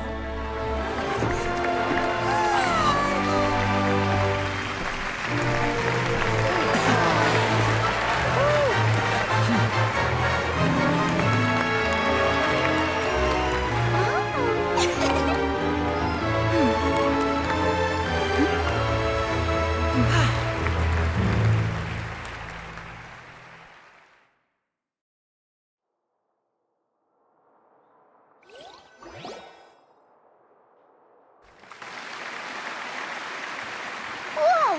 What in the world just happened? How did he do that? Paimon didn't seem to do anything. Wasn't Lynette inside the water tank? How did she disappear and then reappear out of nowhere? If we could see easily through his tricks, then that would mean that his skills are still lacking. To appreciate magic, you should focus on the show happening on stage, rather than getting caught up in trying to see that which has been intentionally hidden. Guess you're right. Paimon couldn't believe her eyes when Lynette reappeared. Amazing! Thank you, everyone. I'm glad you enjoyed that performance. But our magical journey has only just begun. I've prepared even more astonishing surprises for everyone here. The magic of transformation and disappearance can go far beyond what you've just seen. I'm sure many of you are thinking that escaping the water tank was impressive enough, but Lynette is still my assistant after all. In which case, I have ample time to make all necessary preparations. So, for my next trick, I will require the participation of one lucky audience member. Please, if my assistants could bring out the magical boxes now. There are 2 boxes and only 2 boxes. One is here, and one is there in the aisle among the audience. I'm sure many of our clever audience members have already guessed our next magic trick. A swap! Our lucky audience member and I will each enter a magic box. After 1 minute, we will each emerge from the opposite box. Now please, everyone pay very close attention to the box you see here. Don't give me any chance to make a move. Wow! How's he gonna do this? Hey, do you think this is all magic tricks, or does Lenny have actual superpowers? The lucky audience member will be generated by this random number selector. It selects numbers entirely at random. Even I don't know who will be chosen to participate. Now then, let's begin.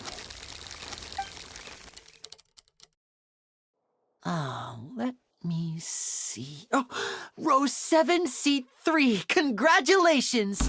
You now have the chance to experience magic firsthand for an entire minute. Please, come forward. My assistant will take you beside the magic box. I'm sorry, it might be a little cramped inside, but no need to feel nervous. We've carefully arranged everything for you to be as comfortable as possible. You don't need to do anything, but no matter what strange things may happen, don't come out of the box. If the magic is interrupted, who knows where you might end up? You might even find yourself in the Fortress of Meropide. Oh, okay. All right. Before I enter the magic box, there is one more thing I need to ask the audience to do. Could you all give me a countdown? Like this. 60, 59, 58. Just keep counting down. You can go a little faster or slower if you like. I won't be able to see anything in the pitch-black box, so I'll be relying on your voices to know when time is up. Oh, and no tricks now. If you quickly count from 60 in just 30 seconds, then I'll be in a tough spot. Ooh! Paimon kinda wants to count faster after hearing him say that!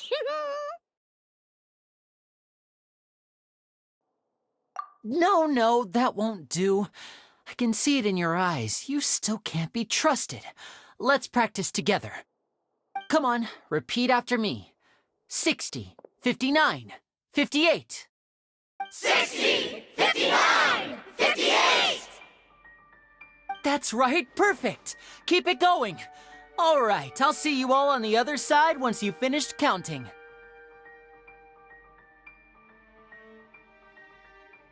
54, 53, 52?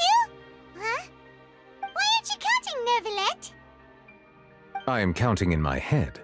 I think things are exciting enough in here as it is. Merely a consequence of my identity and personality. Do not worry about me. Just enjoy the show. Oh, alright.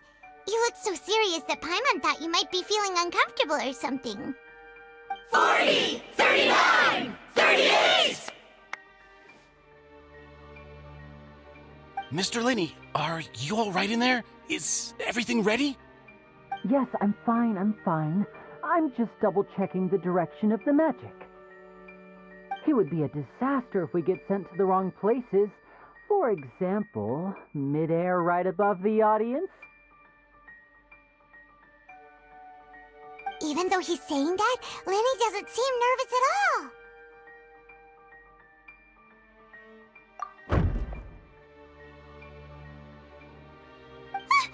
What was that noise? Did you hear it too? Not sure. Anyway, it doesn't seem like anyone's worried about it. 25! 24! 23! What's wrong, Mr. Linney? I can still hear you moving in there. I seem to have accidentally knocked over a decoration. I'm trying to fix it, but it's pitch black in here. I can't tell left from right. Never mind the decorations. There's no time for that. The show is what's important. No, that's unacceptable. I want my show to be perfect. Don't worry, we still have 20 seconds. Hear them counting? 19! 18! 17! It seems things aren't quite going as planned. I apologize, everyone. It feels like you're all starting to count faster, but that's all right. I know it can be tiring to do such a long countdown. 10 seconds and change is still plenty of time. 10! Almost there now. Whew. Swapping two people is harder work than you might think. Even a master magician like me can't guarantee I'll get it right the first time. Hey, wait! Is this the back one? I can't tell. They both look the same inside. Huh? Nope, that's not it. I'll try again. 7! Hey, slow down! Honestly! 5! 4! 3! Whoops! That doesn't count! 0!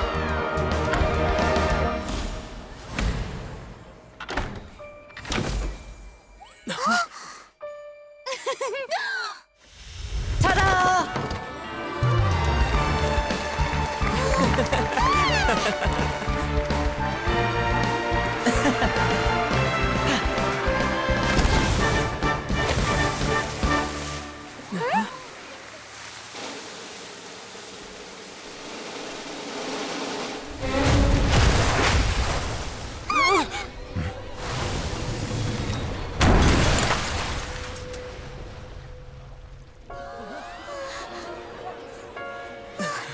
What happened?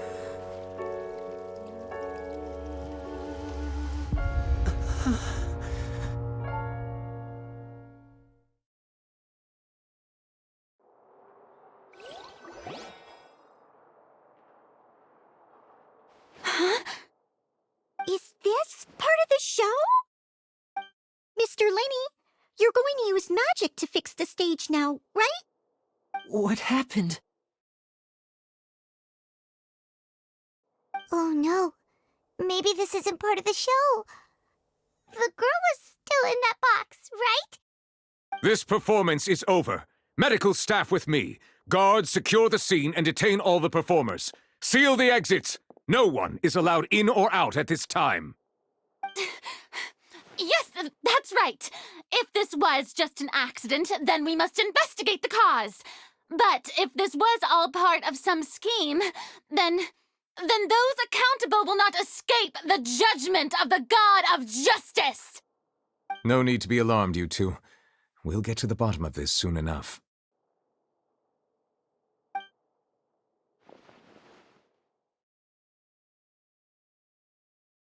Unfortunately, the person who is in the magic box has been pronounced dead. His name was Cowell, one of the assistants in Linny's magic troupe.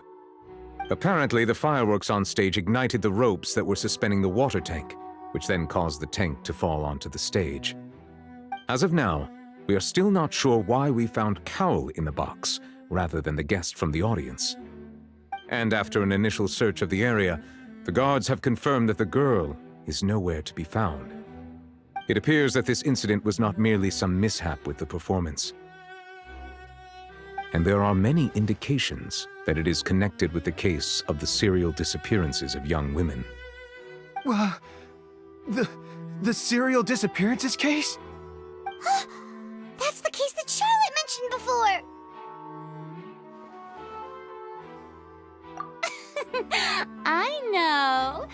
I know the truth. I can see through the whole thing. Really, using such a shallow and obvious mystery as his finale. Did he really underestimate us that badly? I say that our powerful magician, Mr. Linny, is now the prime suspect for the serial disappearances case. Huh? Why me? This whole thing was an accident. Oh, this all occurred during your magic show, did it not? The missing girl disappeared after being chosen, did she not? The deceased is one of your assistants, is he not? Now that I think about it, that whole speech about magicians making things disappear was nothing more than a provocation, a bald-faced challenge. That can't be right! How can Linny do this? He was in the box on the stage the entire time! We can even hear his voice! Besides, before the show, he told us that he would like to catch the criminal behind the disappearances! He couldn't possibly mean catching himself! Save discussion for a later time, please. Lady Farina, may I assume that your comments just now constitute an accusation against Mr. Linny and his associates, and that you are pressing charges? I just think that I think it might be a little early to talk about formally pressing charges. But what Lady Farina said just now makes perfect sense. Looks like she's gonna personally deliver justice. A kidnapping and murder carried out under the cover of a magic show. Lady Farina said it all. I mean, of course, my dear people. But what excites me even more than the obvious truth before our eyes is the opponent I'll be facing. That's right. I mean you, Traveler. You'll support Linny, won't you? After all, he was the one who helped you the first time we met. Then there's no problem at all. You know, the Traveler and I already had a duel the first time we met. But with Linny's help, our little duel ended in a draw. But draws really are the most boring possible outcome. So, no more draws. Between the two of us, there must be a clear winner and loser. And what better place to hold such a riveting showdown and decide the true victor than here, on the grandest of stages, the Opera Epiclese. Huh. It wasn't a draw. She obviously lost last time. I understand. Charges have now been pressed, and as such, a trial is in order. Well, Traveler, seems Lady Farina has set you in her sights. But putting her dramatic rhetoric aside for a moment, I would like to ask you, are you willing to act as Mr. Linney's attorney and defend him in this case? Very well. The trial will be held a day from now in the Opera House. Both sides may investigate the scene to build their cases and search for the truth.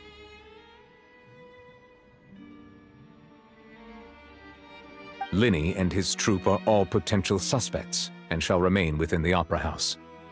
The audience may begin to leave in an orderly fashion once they have been cleared by the guards. A day isn't that long. Let's see what kind of case this big-shot outlander can build in such a short amount of time. I'm really quite looking forward to hearing it.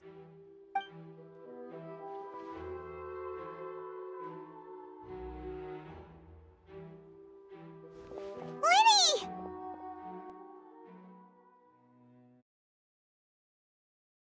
Sorry about everything that happened just now. Were you frightened? Of course! Who wouldn't be scared after witnessing an accident like that? Yeah, I'm a little shaken up myself. How could this happen? And poor Cal. I know you already claimed that you would defend me, but now it's just us talking. Tell me, do you think I could possibly be the murderer? Good to hear. Thank you so much for trusting me. I'm sure everyone sees me as the biggest suspect at this point. But if you ask me, the whole thing is mysteries layered upon mysteries, such that all that's left is confusion. I don't know whether what happened there on the stage was purely an accident or not, and I don't know why poor Cal was in the box. As for how that girl chosen from the audience could suddenly disappear, I'm afraid I don't have any answers either. If someone tampered with my performance, then we need to figure out what they did. Even a skilled and knowledgeable magician like myself couldn't pull all that off in just 1 minute. Which is precisely why we need to investigate! As this book says, the impossible could not have happened. Whatever happened must have been that which is possible. Paimon bought them when we were reading at the bookshop in the city earlier. Pretty cool, huh? Don't worry, Paimon used her own savings to buy them. It wasn't from our travel funds. I think they look cute on you, Paimon. You have good taste, Lynette! That's the right attitude. Feeling depressed isn't going to help me now. I need to get back to my normal self. But with the guards watching our every move, it's going to be especially difficult for Lynette and I to prove our own innocence. Good thing you agreed to be our attorneys. Thanks for that. We'll be counting on you. Yes, thank you so much. Yeah, just leave it to us. Oh, since we're going to start investigating, Paimon has a question first. Where did Lynette go during the performance? Ah, well, I'm afraid that would involve some of our essential trade secrets as magicians. The secrets behind our magic are past saving, Linny. I suppose you're right. The truth behind our tricks is going to be important evidence that will be weighted during the trial. 'Tis truly a pity. As a magician, our magic show is a work of art. We've poured countless hours and spared no effort in perfecting it. But if revealing our secrets will help you uncover the truth behind what happened, then it will be well worth it. We should go somewhere else if we're going to discuss our magic tricks. We'll go speak with the guards, and in the meantime, you can go investigate the stage and the seating areas. Alright, let's go have a look while the investigation teams are still here. Detective Paimon is on the case!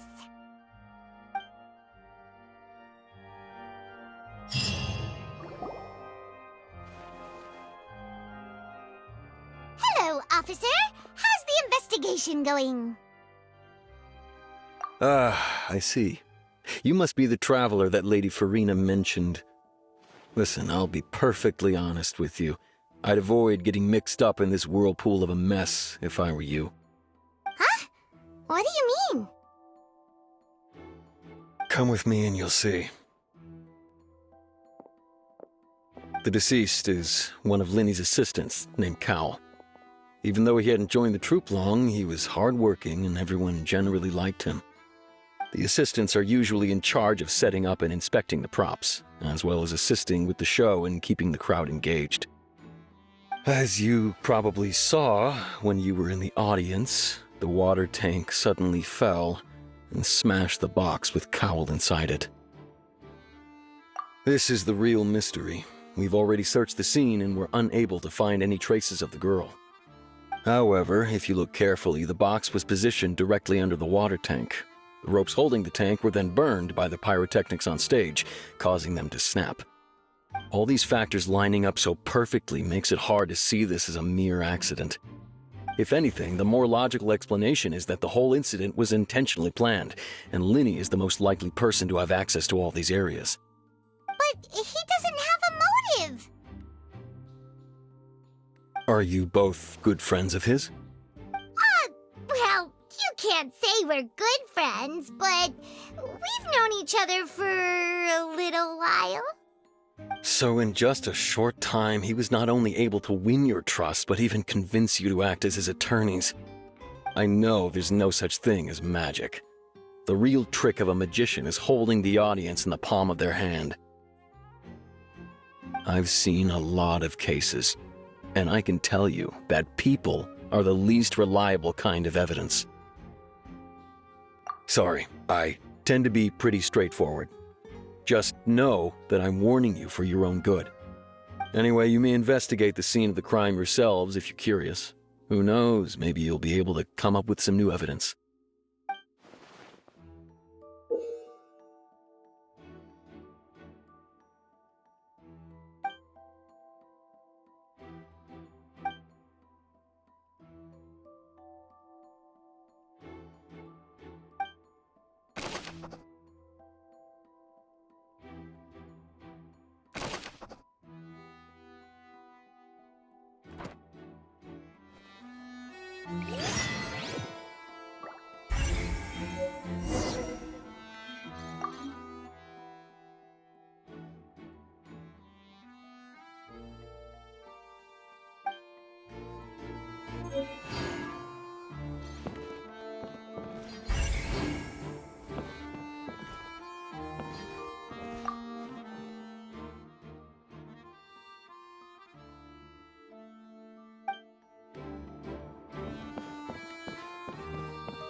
So this is the rope that broke and caused the water tank to fall.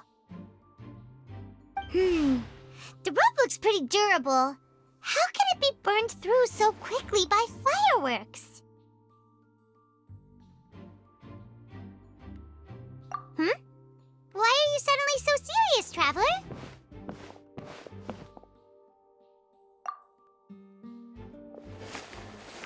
Whoa.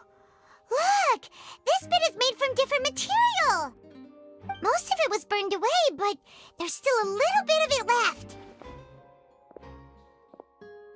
Huh.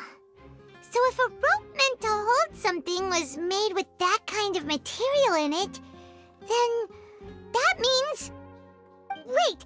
Why don't you write all this down? Let's take notes!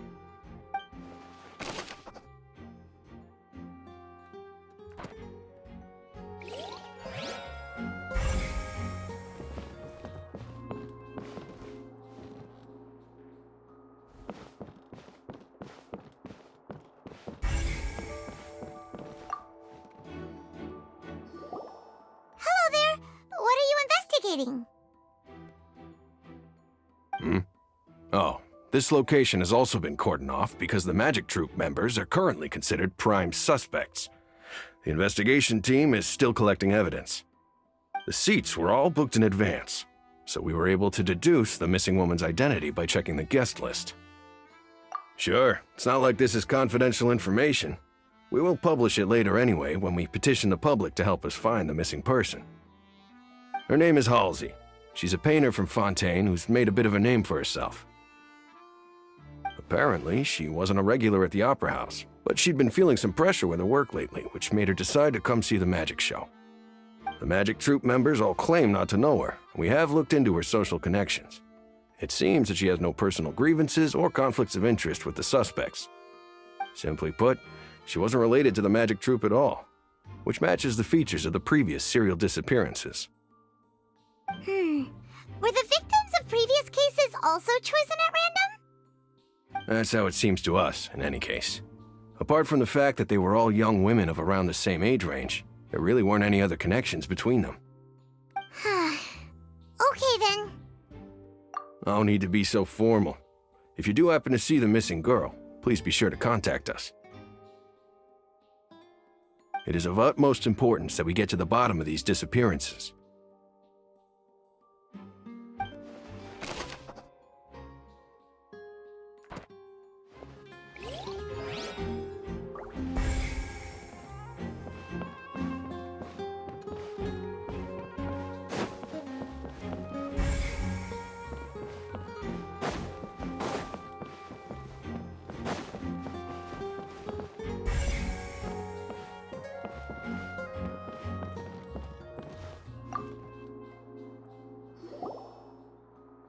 The investigation team has some new findings.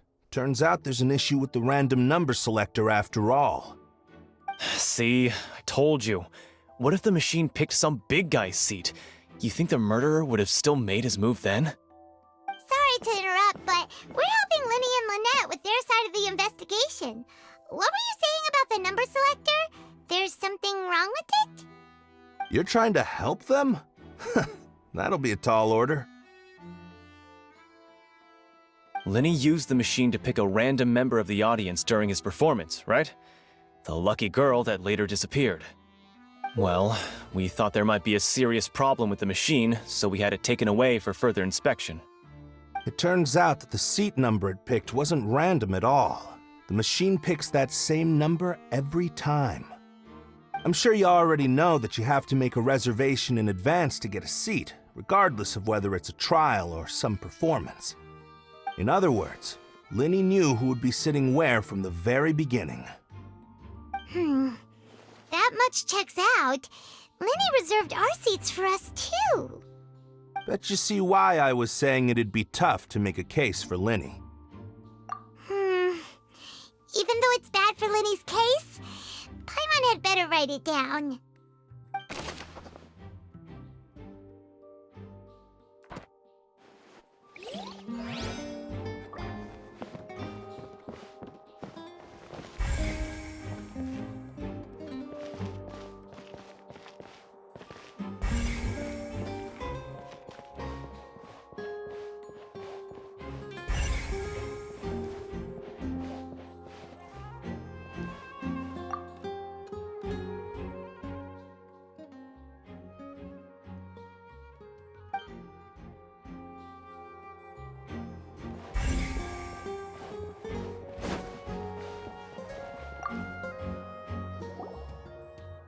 I see that you're investigating the area. Well, it just so happens that I'm interested too. If you find any new and interesting leads, be sure to share them with me, all right? We don't have too many thoughts yet.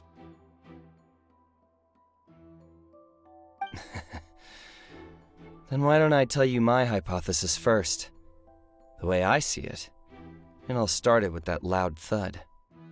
The thud? Oh, you mean the sound that happened during the countdown? Yes, exactly. It wasn't terribly loud, but I suspect that most people heard it.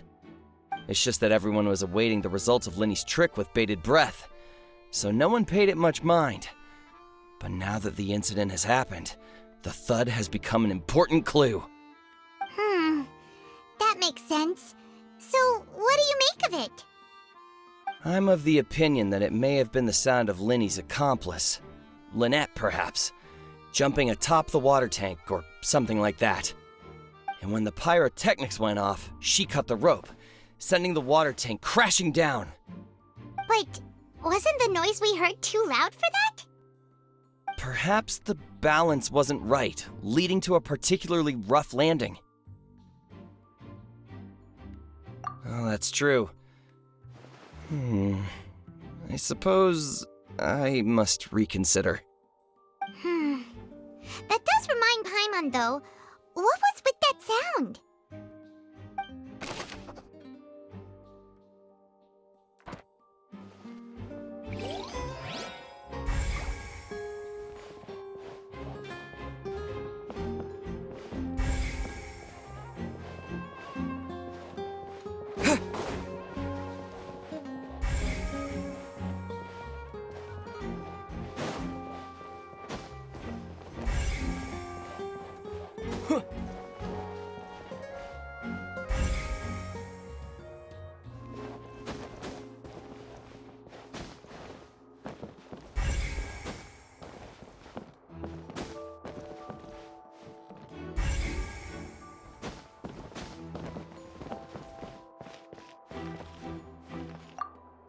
Lenny's still talking to the guards.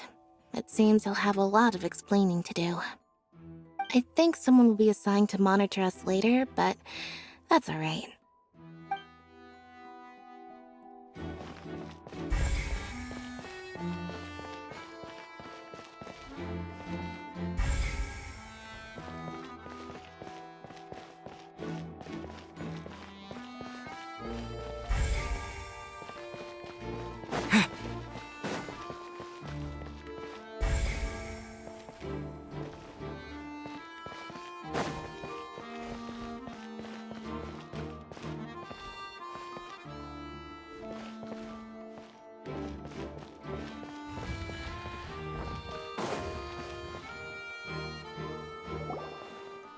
Hey, you! Yes, both of you! Over here! I've been keeping an eye on you for a while now. Huh? You mean us? That's right. If I'm not mistaken, you're also among those who wish to cut down the thorns and pursue the truth. No? And by the looks of it, you're not from Fontaine. Well, you're right on the moor about that one, but who are you?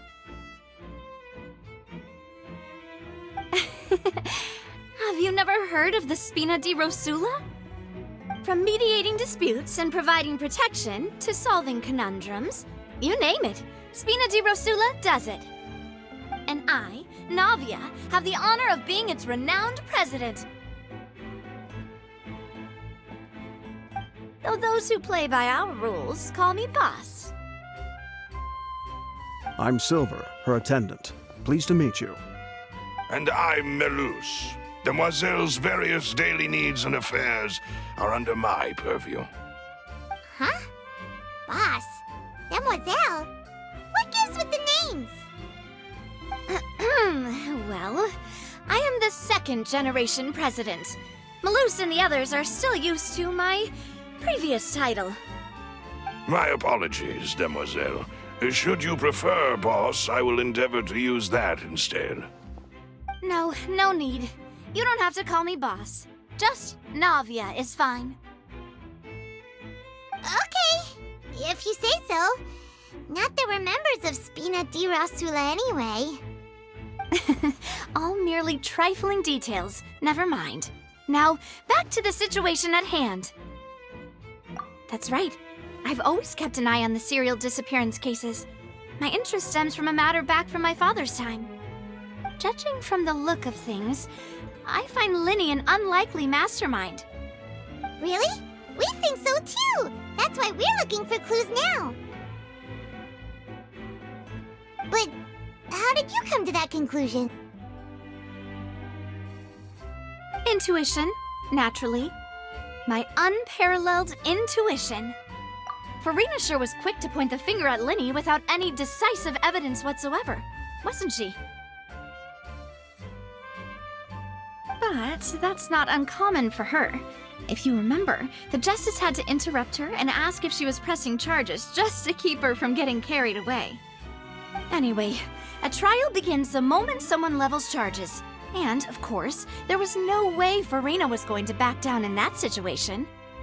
Sounds more like you just don't trust the Hydro Archon. Well, what's your opinion? I must admit that she can be interesting at times, But liking her doesn't mean that I'll blindly agree with her. All right, I've answered your question. Now, it's time you answer mine. Wait a minute, did that answer count? Well, I say it does. But don't worry, you won't hear any pointless questions from me. In your opinion, do you think it's right to treat a trial like it's an opera? Well? And why would that be?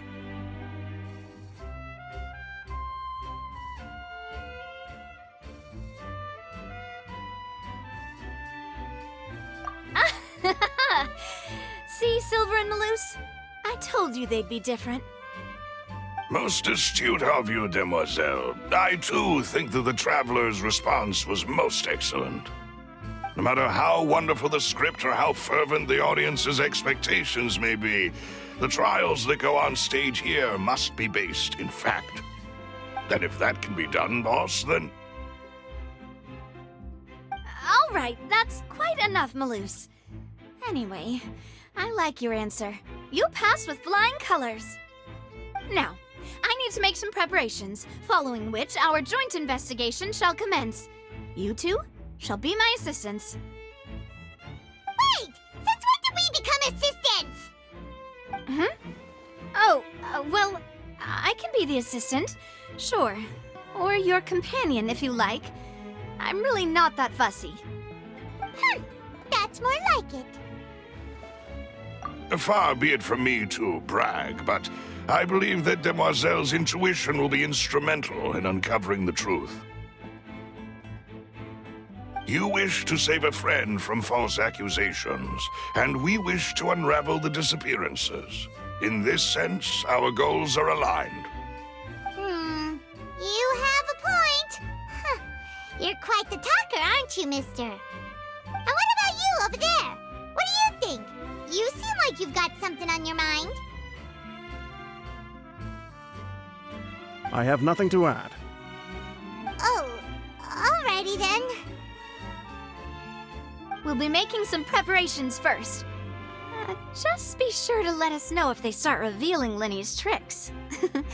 Thanks!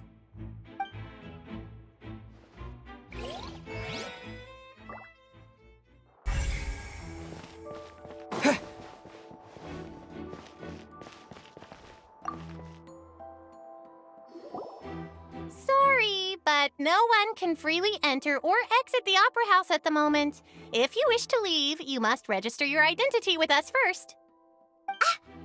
No, we're not leaving. We're representing Linny and Lynette as attorneys, so we're investigating the case. Were you always guarding this entrance? Yes. After the Chief Justice gave the order, everyone coming in or out must undergo a strict inspection. So, the missing girl couldn't have left from here. At least, not from that point on. I doubt there was much opportunity then, either. How can you be so sure, Well, because I was in charge of security near the entrance at that time. I couldn't see Linny's performance from here, which was quite a shame. Just my luck. But still, I did not abandon my post, and I stayed put no matter how loud the applause was. If someone had so much as even approached the door, I would have noticed it, let alone if they had tried to leave. We Melusines are good at that sort of thing, you know. So, it's safe to say the girl couldn't have left through here. Alright, thank you for your help. This will be useful info.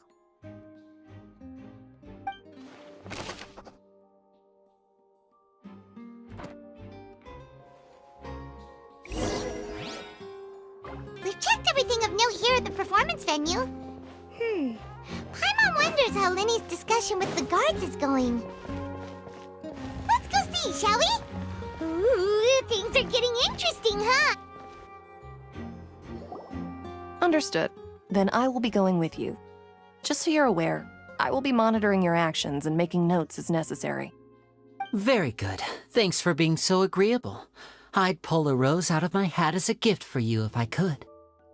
You may spare the pleasantries. I'm just doing my job. You've arrived. Who's this? Me? I'm Spina di Rosula's guardian angel. If you've got a problem, I've got the firepower. Sorry, I got a little carried away there. Call me Navia. I'm a partner of theirs, and will be helping investigate this whole situation. And these are my companions. Would you mind if they join as well? Fine by me. Oh, new helpers? I would be most grateful. Well, let's just say we're tagging along. It's not every day you get to see the secrets behind magic performed on such a large scale. I appreciate your kind interest. Come with me. We'll be heading below stage.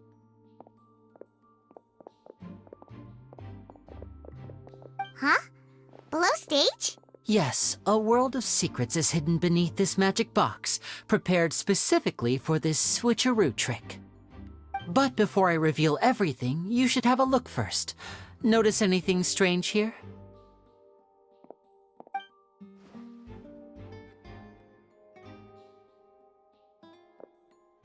I'm not trying to be dramatic. Remembering the details of a trick will help you understand the methods used to perform it more easily. Huh. Weren't there balloons and other decorations here? Where did all that go? Ah, good eye. That said, you're still far from discovering the answer. The back? You mean the inside of the door? What's different about it? Paimon didn't notice anything. Very good indeed. I thought you might not be able to catch that, given that you were sitting in the first row. The back of this door was patterned. Those patterns are now gone, replaced by a smooth wooden board. So, if you put 2 and 2 together, what do you get? Exactly. All right, let's go. I'll tell you how it works as we head down.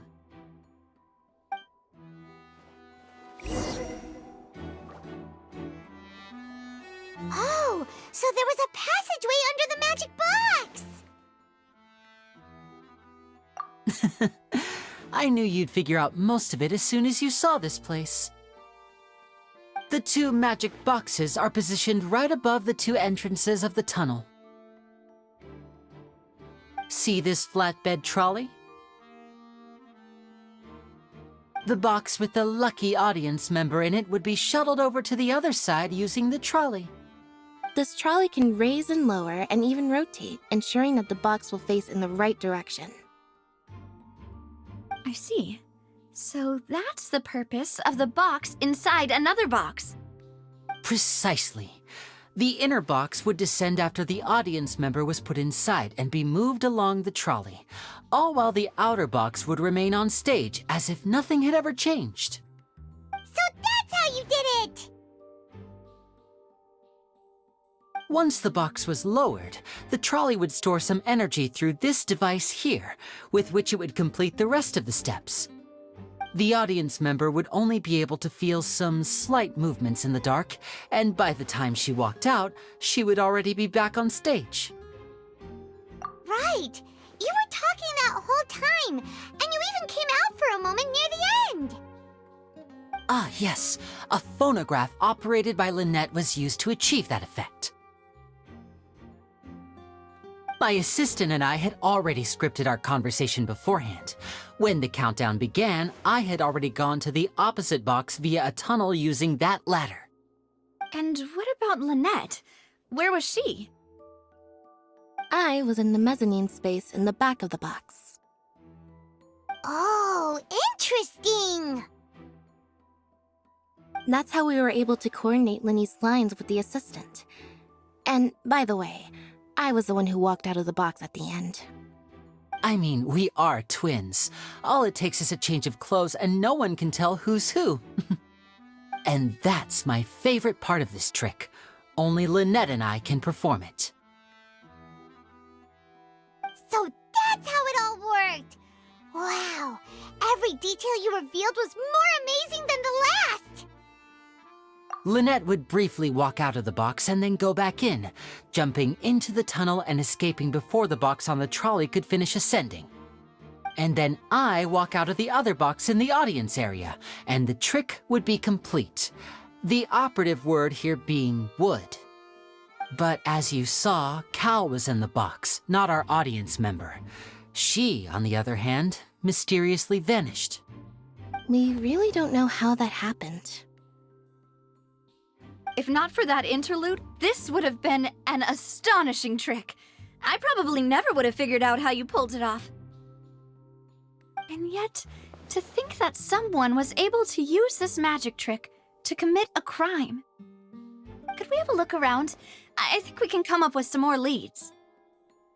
This is the scene of the crime, so Linny and Lynette are not permitted to stay here. I'll escort them back up. Yes, of course. No need to be so strict now. I won't disappear into thin air, you know. Thanks, everyone. We're counting on you.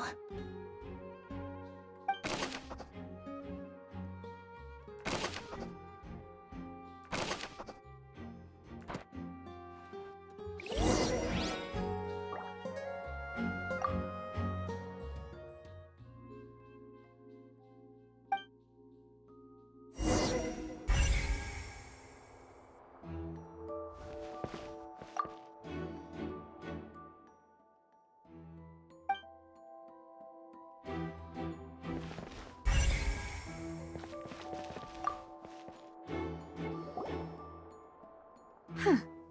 What's this?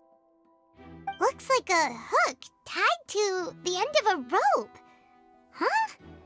There's all kinds of odds and ends here. Perhaps it was a prop for a different trick. But why would it have been left here? Whatever it is, let's make a note of it first.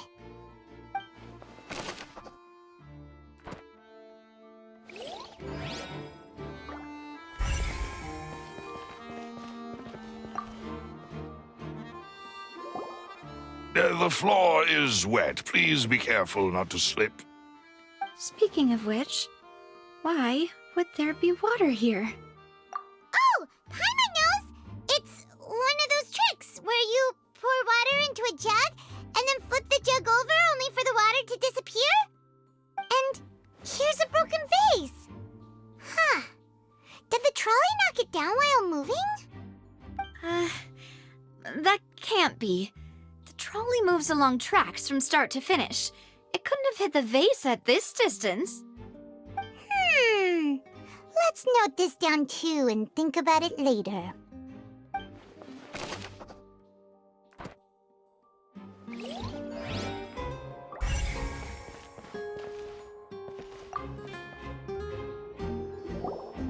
Oh, these are the clothes that the lady chosen from the audience was wearing, right?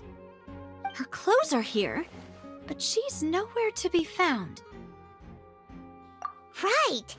And do you really need to do that if you're kidnapping them? Ugh, this is so confusing. Paimon doesn't want to be a detective anymore.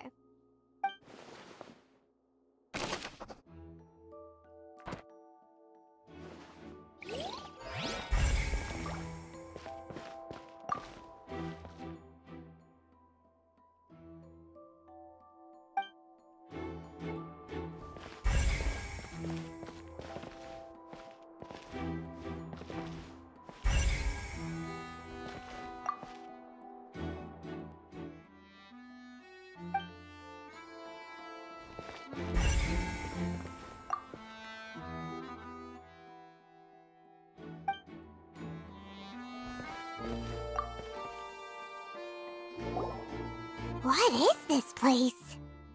It seems someone could fit through here. Huh. Could this have been the suspect's escape route? Alone, perhaps. But if they had to pull another person with them, the space would be too narrow. But there are no other ways in or out of here.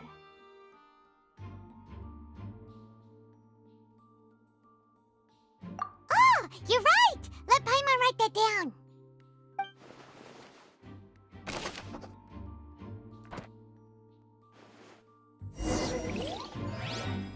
means we're just about done investigating down here.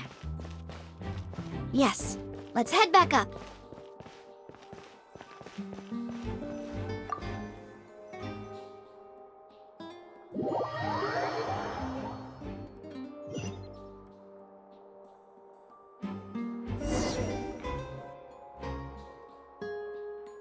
Well, we've ascertained the state of the crime scene. Let's find a place to sort out our findings once Malouse returns. It seems to me that there are several things that don't add up here. Apologies for the wait, demoiselle. So, what did the guards say? Did the criminal escape through the vent? They believe the odds of that are very low, since the vent leads to the Opera House's basement. The guards have checked the area carefully. No one left through the basement during the performance or after the incident, and no one was found hiding there. So the tunnels become like a secret chamber then! You know, like the kind you usually see in novels! The plot thickens. Halsey's disappearance and Cowell's death are both quite inexplicable. No wonder Farina was so confident in her accusation. All the current evidence points toward Linny and Lynette. In other words, the charges are very likely to be upheld unless we make some considerable progress. Charges and then trial. So if the charges are upheld, they'll announce a sentence? That's right. This is how a trial goes in the Opera House. During the proceedings, the Chief Justice and the Oratrice will hear statements from both sides. That's right. This is how indemnitium is produced. The statements from both sides, the defenses from attorneys, witness testimonies, and even the audience's emotions will all be projected on the Oratrice. To put it simply, it's as if the Oratrice has its own will, and is a judge in its own right. This also precludes any kind of favoritism on the part of the Chief Justice. Not that this has ever happened anyway.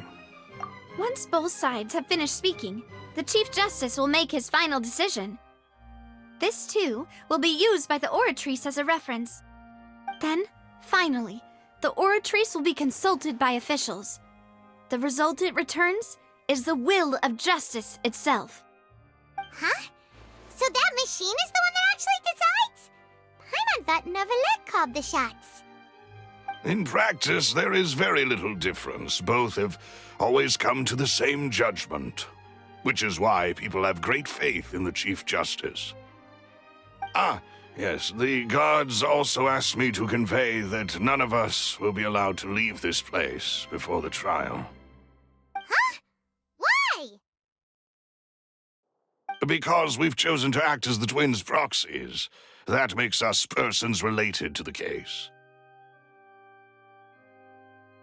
They're concerned that we might be colluding with outside parties, or that we might find outside help to disrupt the case. And even if that were not so, it could prove problematic if we happen to spread key information about the case ahead of time.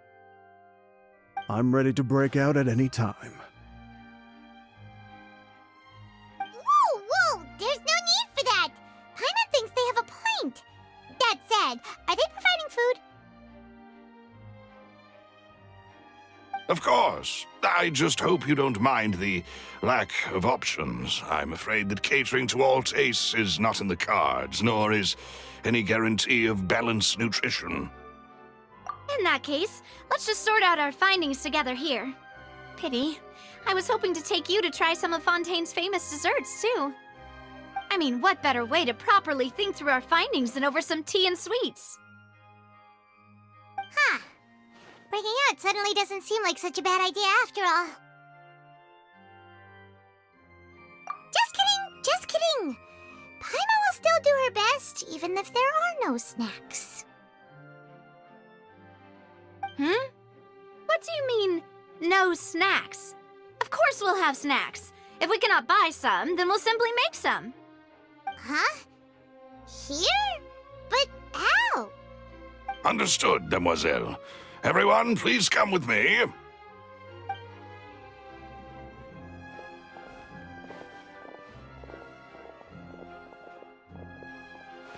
Wait, you're carrying a portable stove with you? Yes, I must be prepared to meet the demoiselle's baking needs whenever the fancy strikes her. I have eggs, sugar, and almonds at the ready. Good work, you two. Then I'll get to it. Please sit tight for a moment. You'll get to taste my awesome snack soon enough. These three are quite the interesting group.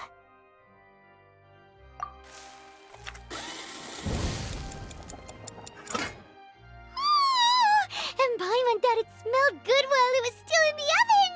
Oh, it's even better now. Paimon can't stop drooling. From the way you had these two guys carrying all that stuff around, Paimon thought you'd have them do more during the baking process. But you ended up doing the entire thing by yourself! Beating the egg whites, grinding almonds, everything! I was applauding.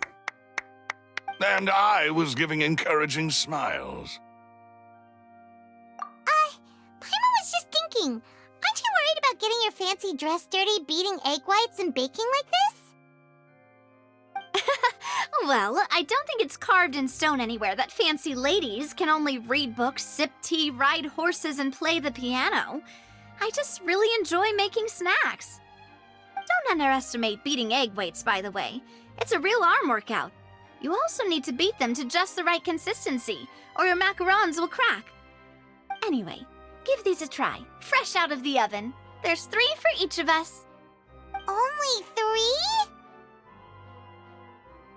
Well, eating too many sweet treats might send all that sugar to your head. You wouldn't be able to think clearly about the case on a sugar rush, would you? Tea is ready to be served as well. This is Demoiselle's favorite, strong black tea with a floral fragrance that clears the mind and lifts the spirit. No need for concern, I'm merely doing as I should.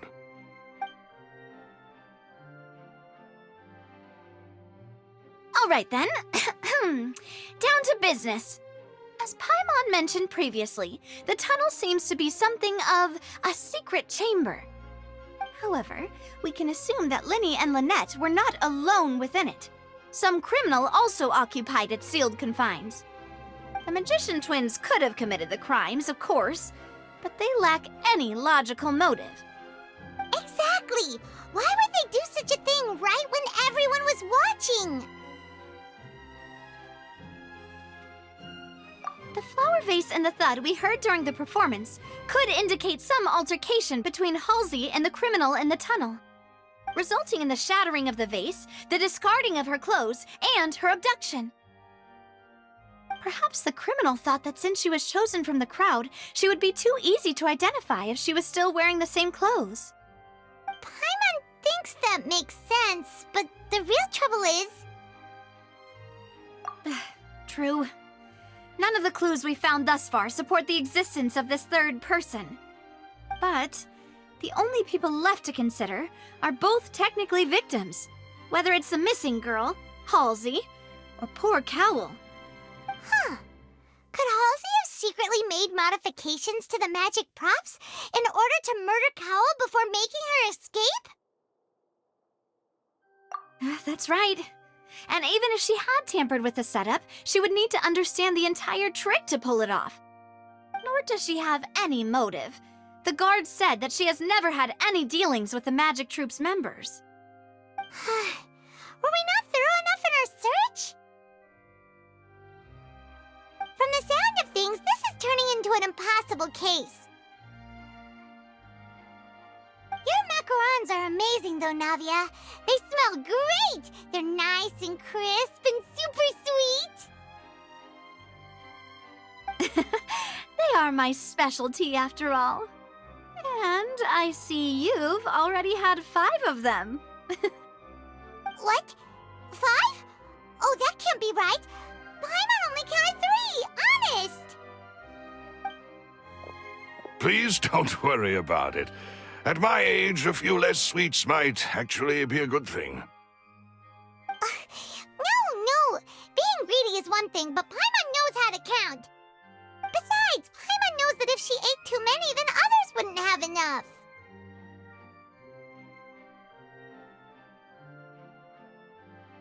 Wait,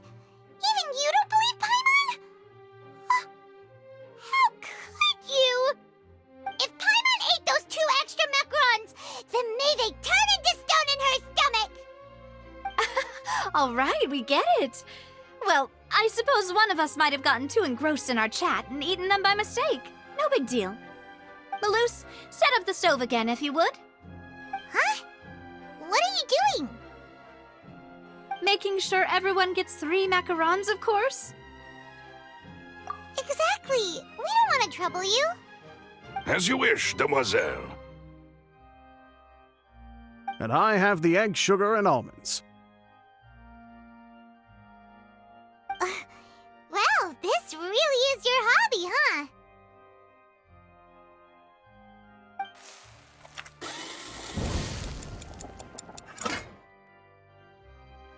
Well, that's it for snack time. I'm going to have another look around the area. I don't know what we're looking for yet, but we've still got some time. As attorneys, I suggest the two of you think the case over again. It would be awkward if you got all tongue-tied on stage during the trial. All right, thanks for your help and for the snacks. It was nothing. A small task for the Spina di Rosula. Silver, Maloose, it's time to go. I'll be back if I find anything new.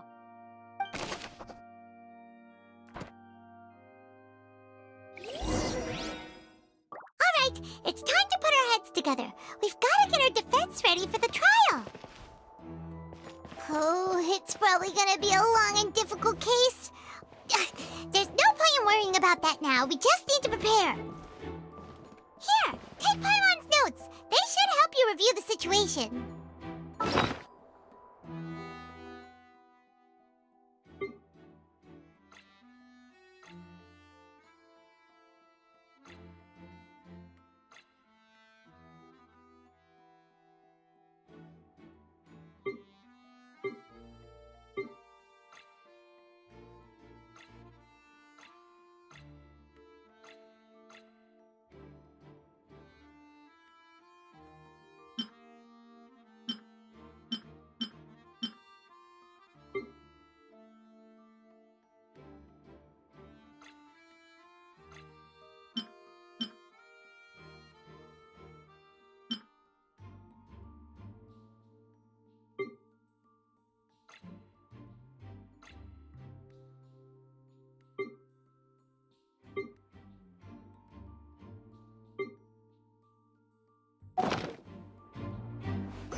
Do?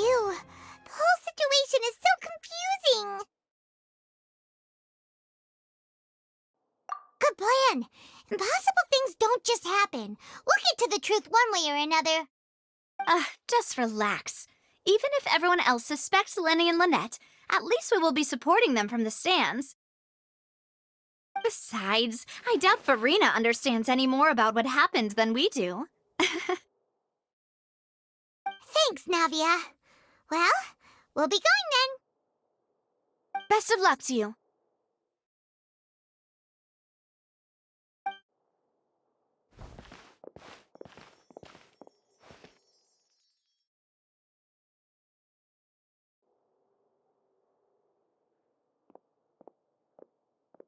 Ah, finally, you're back. Well, how did your investigation go? To be honest, you might be disappointed. No. We're already very grateful that you were willing to help.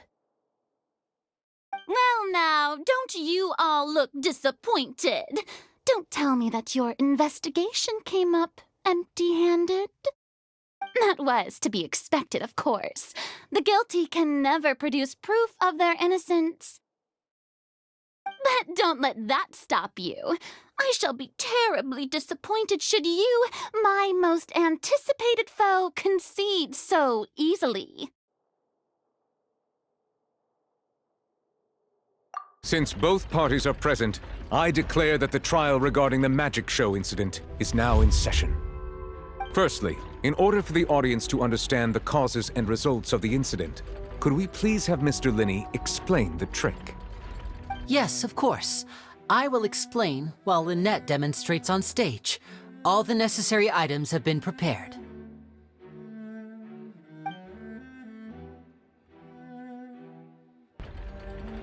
Thank you, Mr. Linney.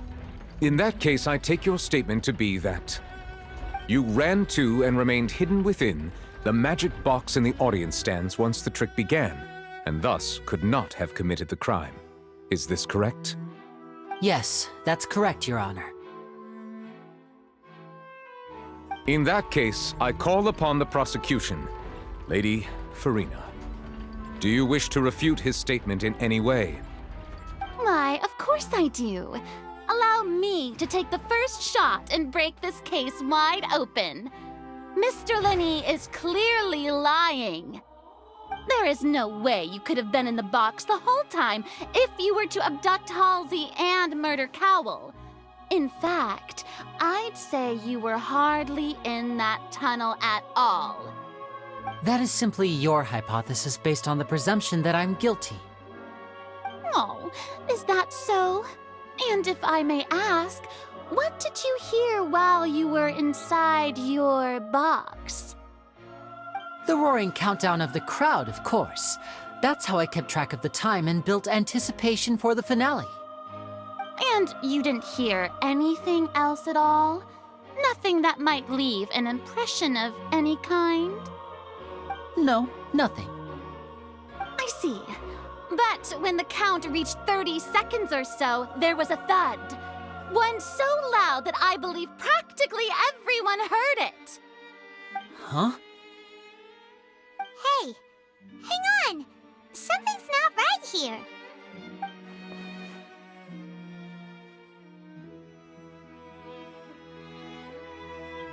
Yeah, I'm sure he could have heard a noise that loud from inside the box. I was right by the box, and I definitely heard the thud. Look at those scales. Could those mean... Well then, ladies and gentlemen, allow me to use the words of the magician himself. You never know what can happen in the blink of an eye. Indeed, it seems his alibi can also collapse in the blink of an eye. Of course, I have armed myself to do far more than smash your alibi. Confidence cannot go unfounded, and my foundations are rock solid. Tell me, aren't you and Lynette actually from the House of the Hearth? The House of the Hearth?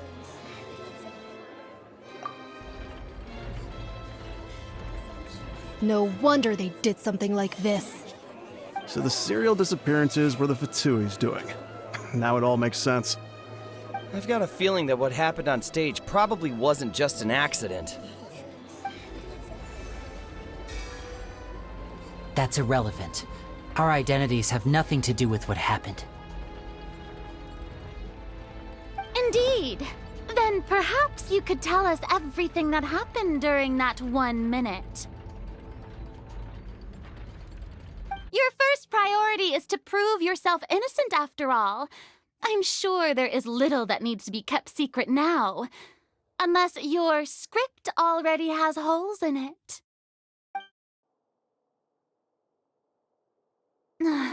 The Outlander is speechless. My, oh my, don't they look flabbergasted? Now comes the infighting and discord, I suppose. This was almost too easy. Good thing I made all those preparations. Seems the all-nighter I pulled last night is really paying off. Hey, Linny! Why didn't you tell us this before?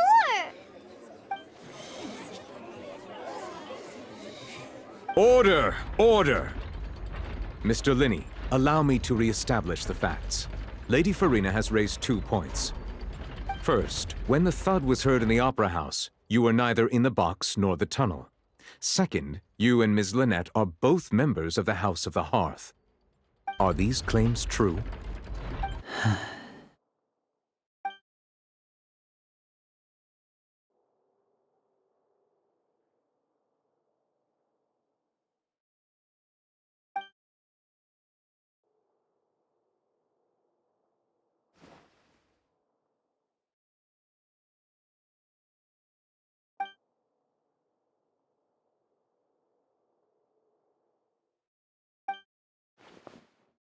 Please answer my question, Mr. Linney. I'm sorry. Yes, they're true, Your Honor.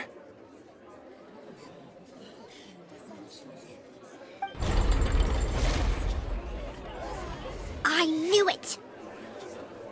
Well, that's it. We might as well move on to the sentencing already. What should we do now? Granted.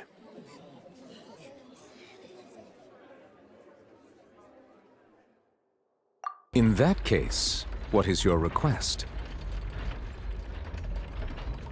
Is that really necessary?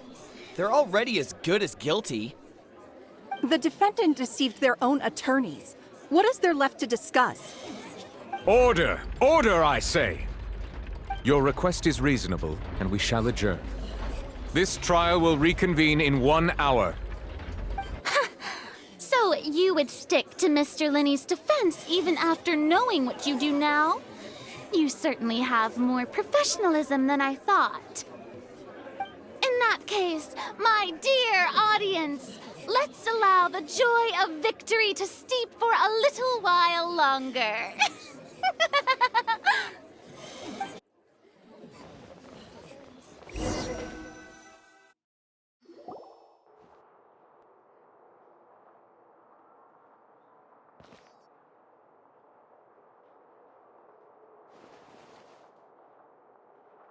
Well, this is awkward. I didn't think the Hydro Archon would dig all that up. I'm sorry, Traveler and Paimon. Yeah, sorry. Paimon doesn't know where to start. We trusted you two. We based our entire reasoning on the assumption that you weren't bad guys. Not to set the wrong tone or anything, but Paimon's really mad! I'm very sorry. I know you're angry, and reasonably so, but please, let me explain. I know you've clashed with the Vitui several times before. I wouldn't be surprised if just hearing the word is enough to make you upset. But our organization is very, very large, and the Harbingers have very different personalities and goals. Right now, we want to save people. As many as we can. That's right. I'm sure we're on the same page when it comes to this nation and the disaster that its people might face. I knew if it weren't for our respective identities, we could become good friends. That's why I didn't wish to flat out lie to you, but chose to hide some details instead. The truth is very important, but being completely transparent about everything would see us spending more effort than we need to. Right. So, you be the judge. Heck, if I were you, I fear that I'd even struggle to trust me at this point.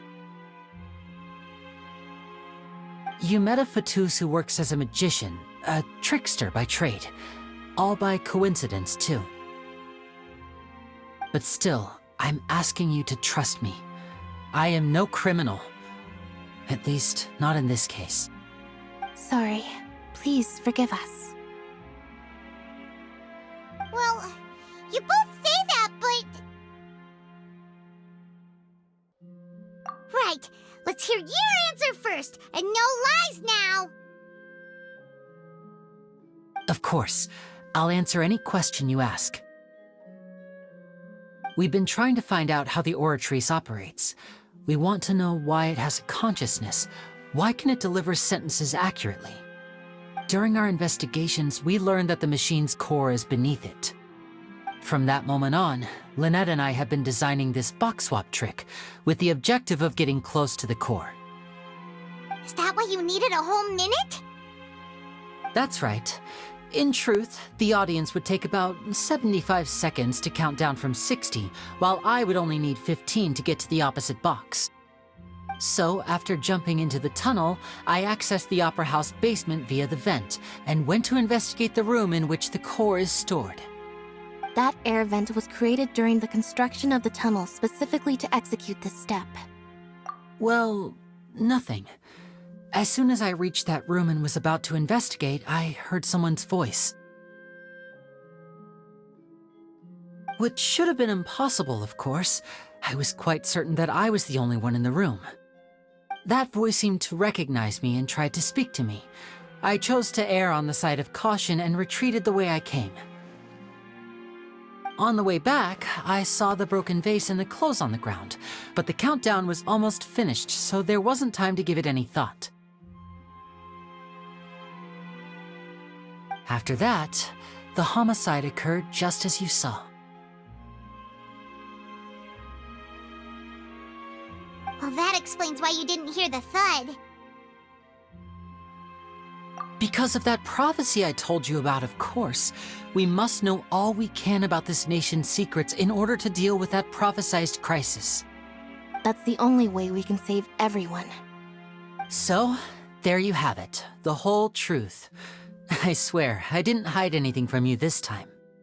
It was never my wish to proceed under this cloud of mistrust either. But like I said earlier, you can be the judge. If you want to leave because you don't trust the Fatui, there's nothing I can do to stop you. Well, Traveler, you decide. Paimon will follow your lead however you choose.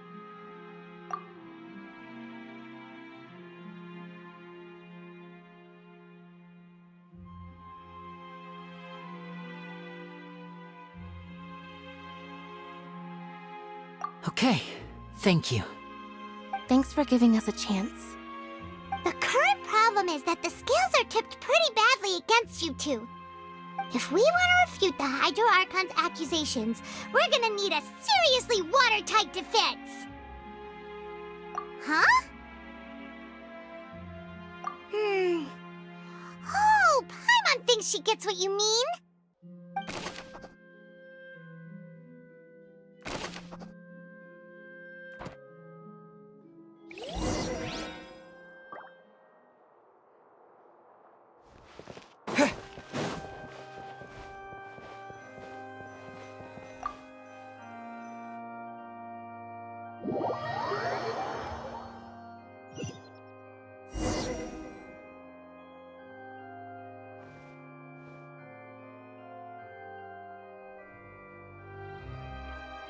Both parties have returned to their positions. Let us continue the trial. When last we left off, Mr. Linney acknowledged the new evidence presented by Lady Farina as fact. Therefore, Lady Farina may continue stating her reconstruction of the events. Ugh, that took long enough. Now then, if everyone would lend me their attention. At this stage, let's revisit that scene from Linney's perspective.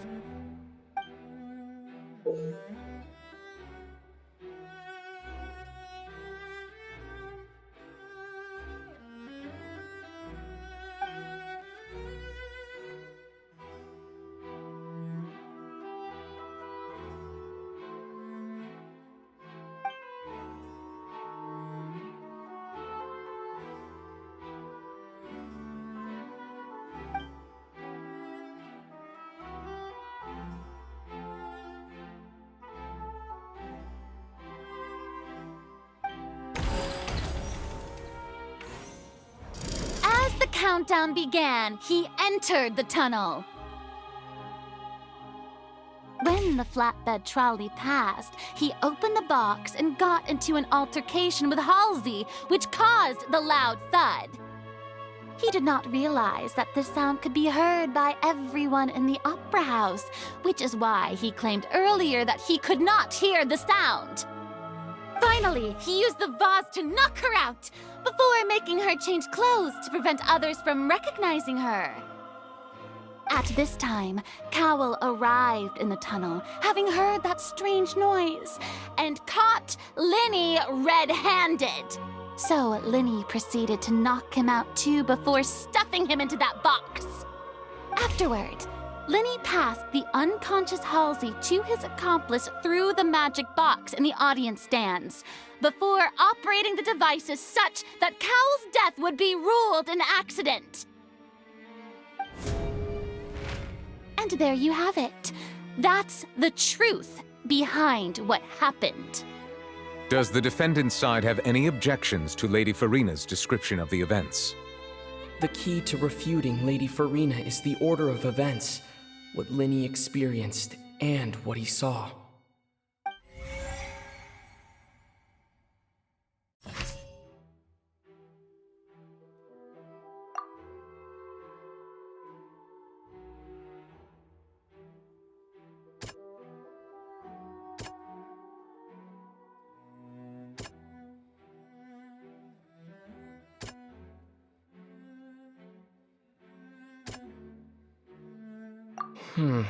Seems this won't produce a particular...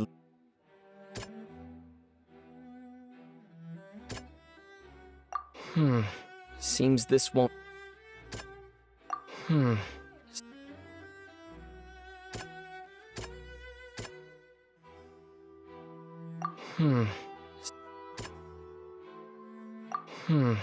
Seems this...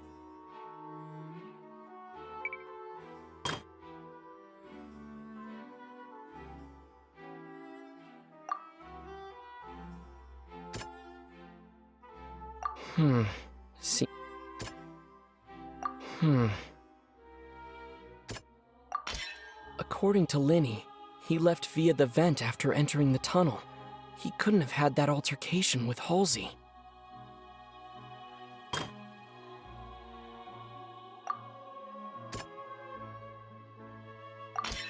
Linny went to the room that contains the Oratrice's core. This is the actual truth.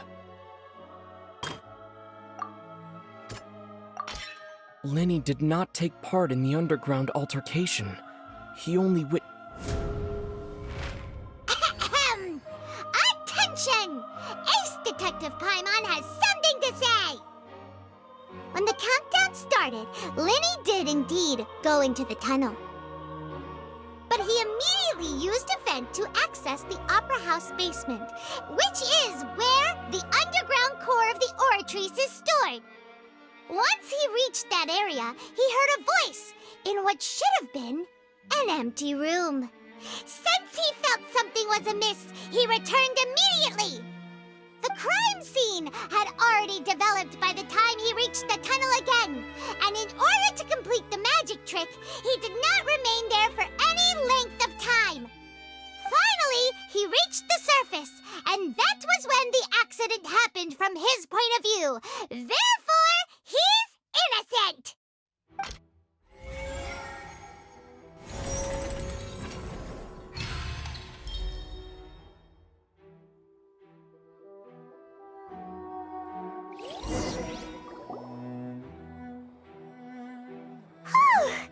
Paimon did it!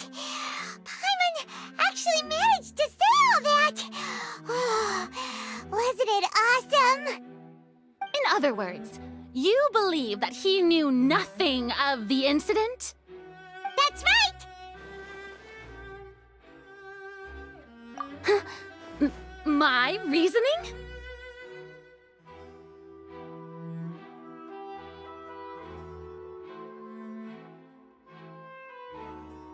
If that's the case, then if Cowell hadn't entered the tunnel, who was the entire setup meant to kill?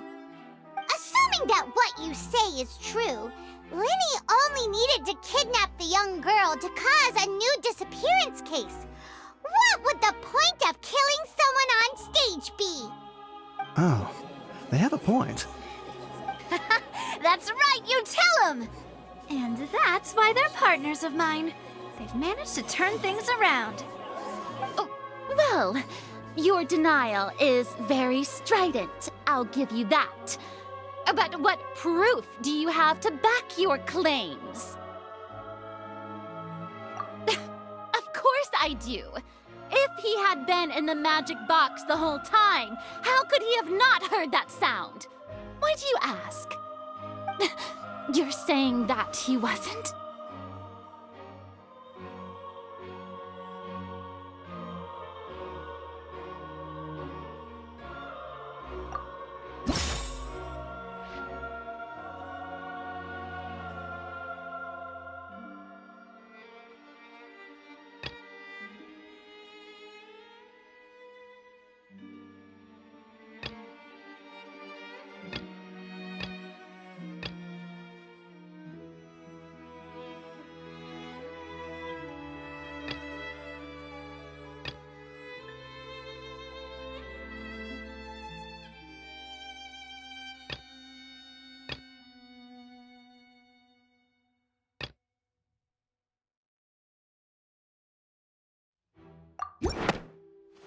That's right! Linny wasn't in the box or in the tunnel. That's why he didn't hear anything strange during the performance. This means that when the crime happened, Linny had already entered the basement via the vent. The same clue you used to disprove his alibi has now become the best proof! Ha ha! How do you like that? Well played. To think you'd use such logic.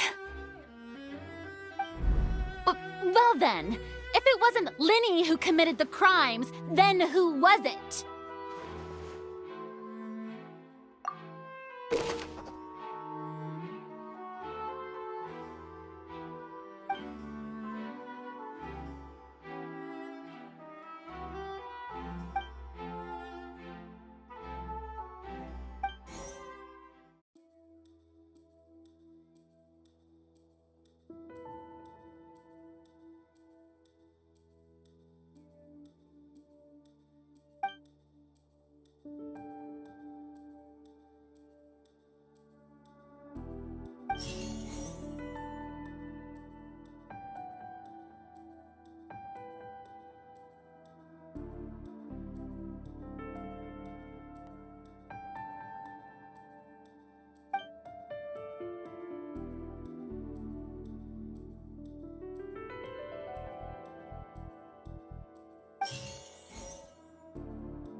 Could there have been a third person involved? Is that really a possibility? The deceased's name is Cowell, Linny's assistant. He would have been able to tamper with the equipment. Halsey is the missing person and an ordinary audience member. Or did she have her own scheme all along? Could there have been a third person involved?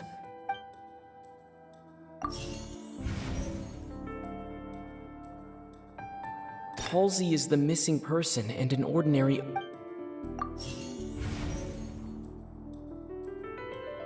The deceased's name is Cowell, Linny's assistant.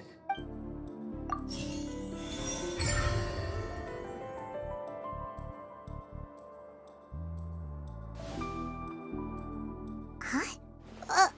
That can't be right. Are you serious? The killer was, in fact, Cowell, the deceased! Oh, is that so? How interesting! Let's hear your reasoning then. What I must do next is recreate the truth. What Cowell did, and how he went from would-be perpetrator to victim.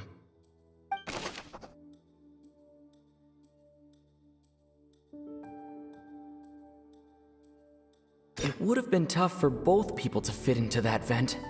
They would likely have bumped into Linny as well. Linny was not in the tunnel at that moment, which gave our criminal ample time.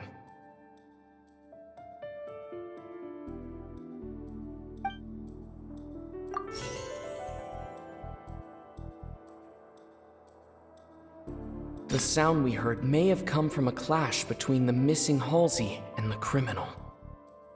No one entered or left the Opera House through its entrances, so where would... The sound we heard may have come from a clash. The deceased's name is Cowell, Linny's...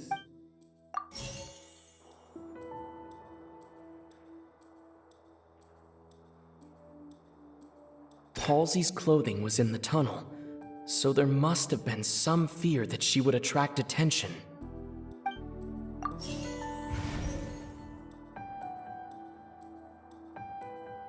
It would have been tough for both people to fit into that vent. They would likely have bumped into Linny as well.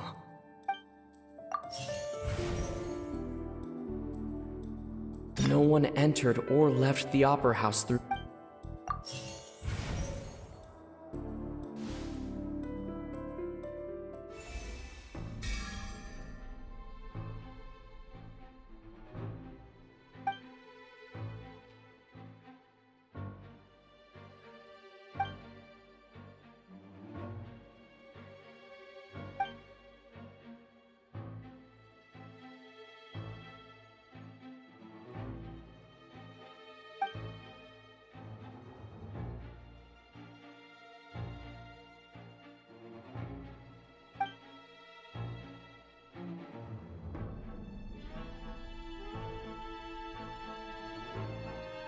What's wrong, Traveler? Are you still having trouble figuring things out? I see how it is. So this was all just a bluff. And here I thought you had something to show for it. But it seems you're still far from the truth. Look, since we're at a dead end, why not consider a different track? Just like the trick as it transpired, the end result must have been utterly different from the magician's initial design. If only we knew how Halsey disappeared. Well, that would be nice, but the tunnel only has 3 exits, and none of them seem very likely. And it's not like this is a magic trick where you can just make a real live person disappear. You know, like you did from that water tank, Lynette.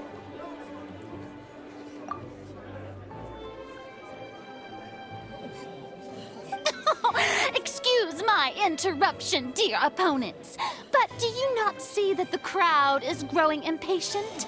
There is no greater sin in this opera house than an awkward delay in the performance.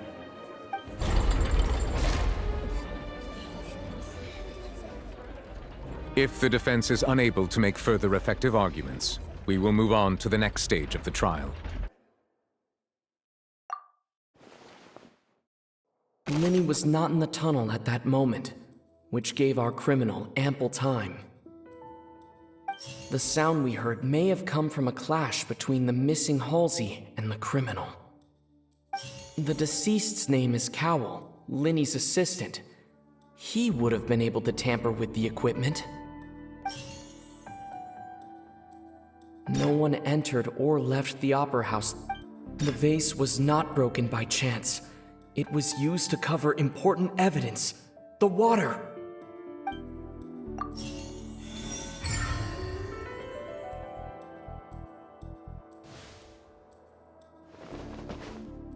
Oh, Paimon gets it! It all comes together if Halsey disappeared instead of being kidnapped. Lynette escaped from the water tank, vanishing gradually and leaving only clothes behind. If there's a similar method where a person could be transformed into water... Just a moment, please. I do hope you know how preposterous you sound at the moment. How could a person ever be transformed into water? This is reality we're talking about here, not some magic trick. Must we really? I should think that of anyone. Your friend Linny already knows this truth very well. Magic tricks are ultimately just illusions and misdirection. But Halsey's disappearance is very real. We're talking about two completely different things. Even so, I trust the Traveler's judgment. The truth must be out there somewhere. Perhaps some new line of reasoning may open if we try to gather all the focal points that don't make sense. Since Cal was the deceased, we haven't placed much attention on him. But given that we aren't making much progress with the case, it wouldn't hurt to have a look at his belongings, would it? People really do come up with all sorts of harebrained schemes when at the end of the rope. The way I see it, your suggestion that we broaden the scope of our investigation is nothing but a tactic for stalling the trial. Nevertheless, I believe that this is a reasonable request on the part of an attorney. Since the trial does indeed appear to be at an impasse, I believe that additional evidence may help us make more progress. Guards, please step into the lounge and examine the personal effects of the deceased, Cowell.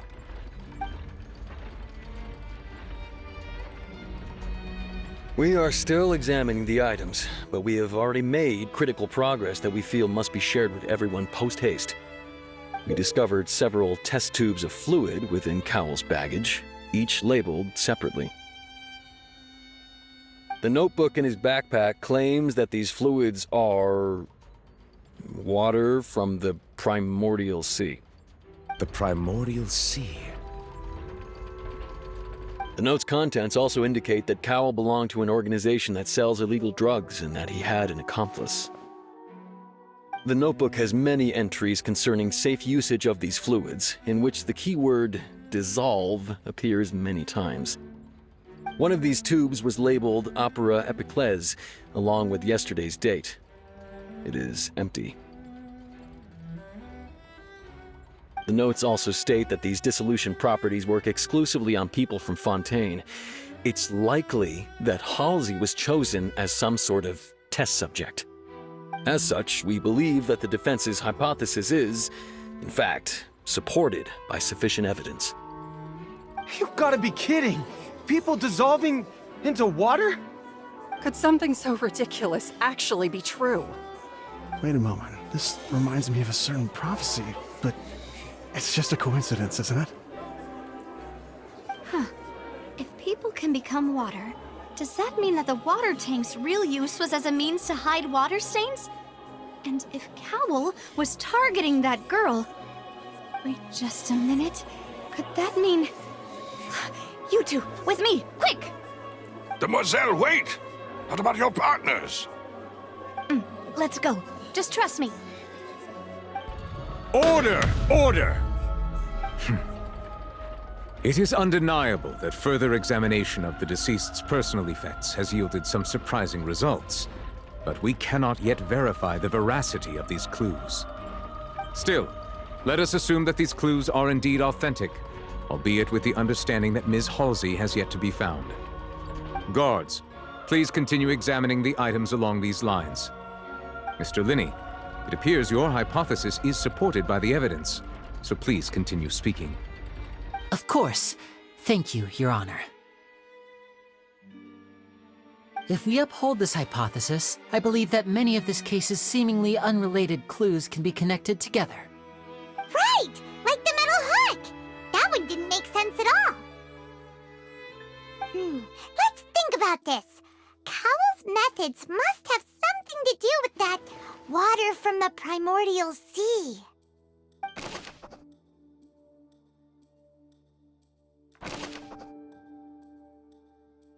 The deceased's name is Cowell.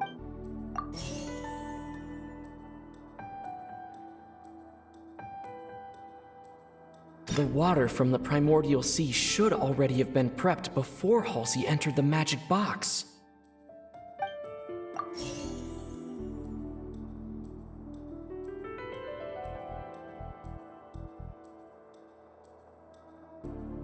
The water from the primordial sea should already have been prepped before Halsey entered the magic box. Now it seems like the hook rope was not meant for another magic trick, but was instead some form of triggering mechanism. Lynette was in the magic box on stage the entire time. Did she have something to do with this? I remember there was something else within the inner layer of that box. The water from the primordial sea should already...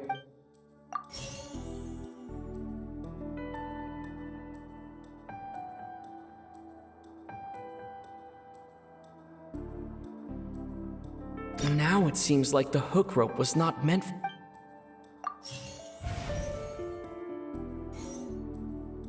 Lynette was in the magic box on stage the entire time. The rope that held the water tank up was lit by the fireworks and snapped. As such, the focus here is on the water.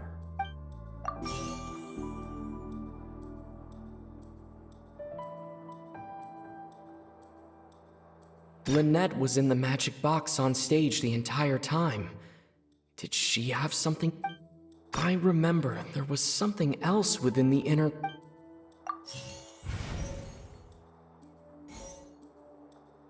Lynette was in the magic box on...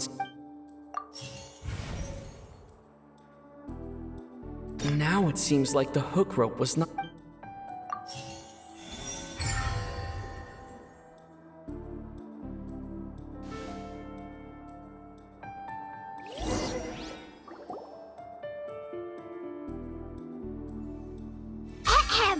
It's Ace Detective Paimon's time to shine again!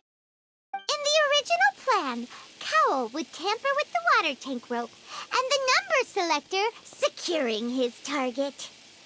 When the magic box containing Halsey was lowered, the metal hook would retract gradually and pierce the balloon at the top of the box.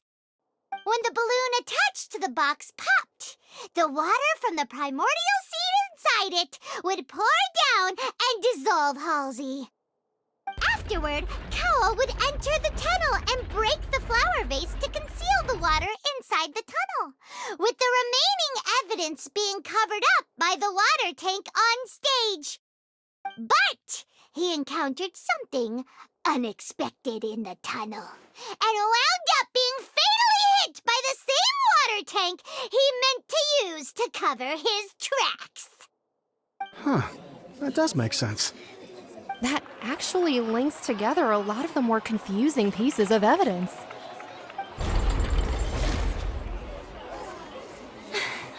Oh dear, what do I do? Even I think they sound convincing now. Have I falsely accused an innocent person? What a humiliation. Now, it seems like the only point of contention remaining is the exact circumstances that led to Cal's death. His notes mentioned he had an accomplice who could be related to the situation. On that note, the guards have just contacted me indicating that they uncovered new evidence. I shall now invite him on stage to share it with us. Thank you, Your Honor. We were just inspecting the luggage of the other people involved in this case. And we found an identical sample of the water from the primordial sea among Linny's personal effects. What? That can't be. Oh, I see.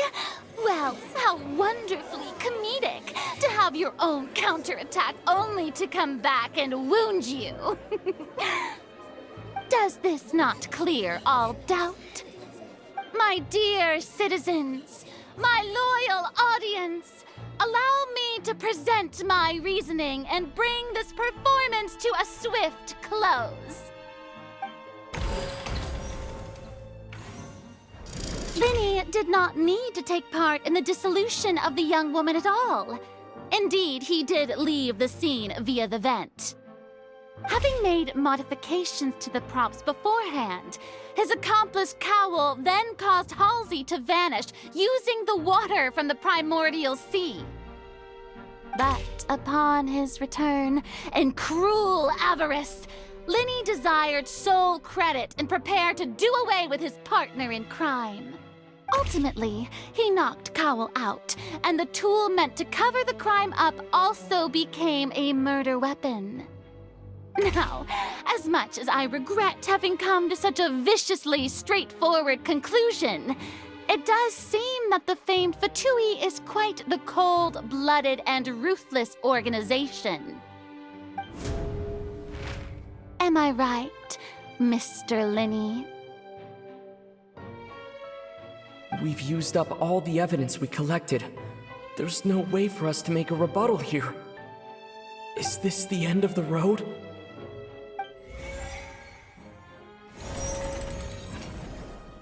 Oh no! Paimon can't think of anything either. It doesn't look like there's any way around this. Seems using the water as new evidence was too good a move. Oh, why did this have to happen now? I think we've all seen enough now, and we have ample witnesses to my flawless reasoning. I believe this is indeed the finale. Now then, my good, noble Chief Justice, should we not, in your view, move... Excuse me, everyone, but I must interject. Miss, I must ask you not to shout, and to respect the ongoing legal proceedings. Oh, come on. Don't be hasty. I have a good reason for interrupting, you know. Now, would anyone here like to take a little break from all this debate and see a little magic? I'll show you an amazing trick. One that can bring a young woman who has disappeared back in the flesh, right before your very eyes. Please, do the honors, Mr. Linny, if you would be so kind. But what in the world is she saying? No offense, miss, but miracles like that are beyond my scope as a magician.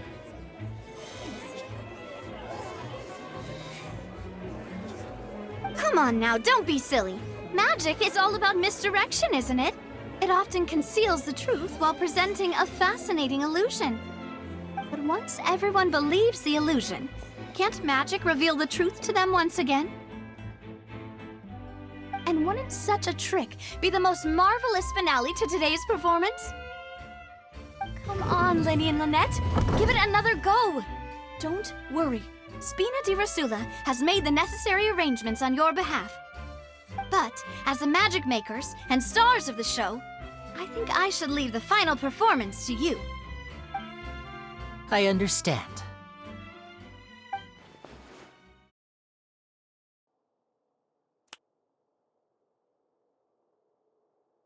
And voila!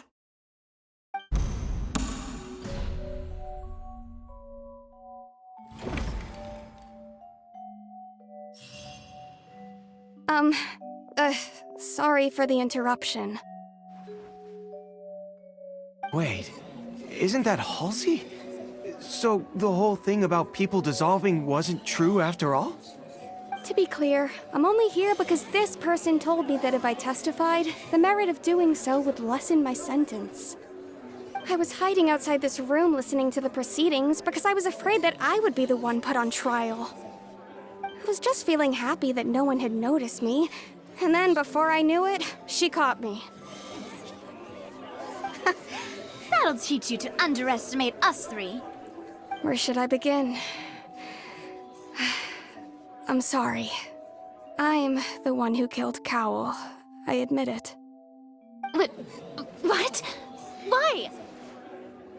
Firstly, my name isn't Halsey.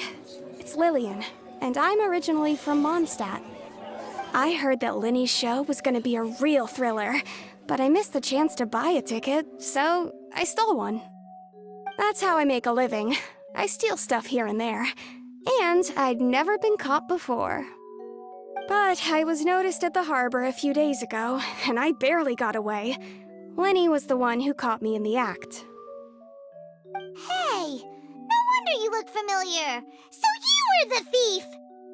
Liddy even mentioned that you were pretty skilled. Well, and I thought that would have been the end of it, but then the number selector chose me. He even mentioned the Fortress of Meripede. That's a prison, isn't it? So you can imagine how shocked I was. I thought he was on to me for sure. So I played along with the show while looking for an opening to flee, but then I got water poured on me for no reason, and then someone jumped into the tunnel to nab me. I wasn't going to take that lying down, so I knocked him out and stuffed him into the box. There was nowhere to run from there, though, so I had to change my clothes and hide in a box containing performance costumes. I slipped out after the first guard arrived at the scene and continued hiding inside the opera house. Can a person even hide in there? But I swear I didn't know that the water tank would fall down. Really, I swear it. Had I known that, I wouldn't have put him in the magic box. I may be a thief, but I'm no killer. Well, that makes everything pretty clear now, doesn't it? This time, we need to tell the entire story from Lily-Ann's perspective.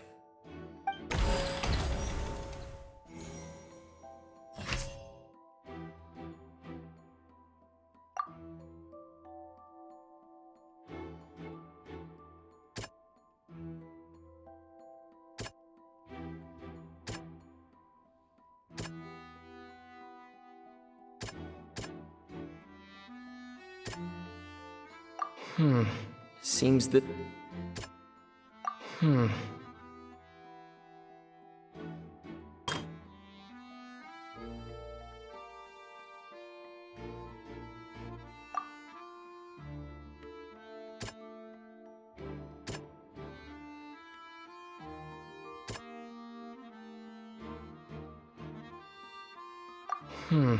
See...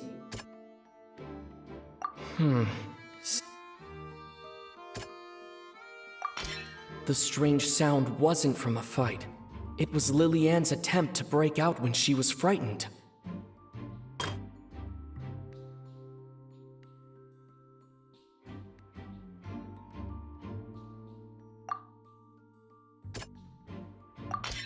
The flower vase was not broken to cover anything up, but it was smashed during the struggle between Lily-Ann and Cowell.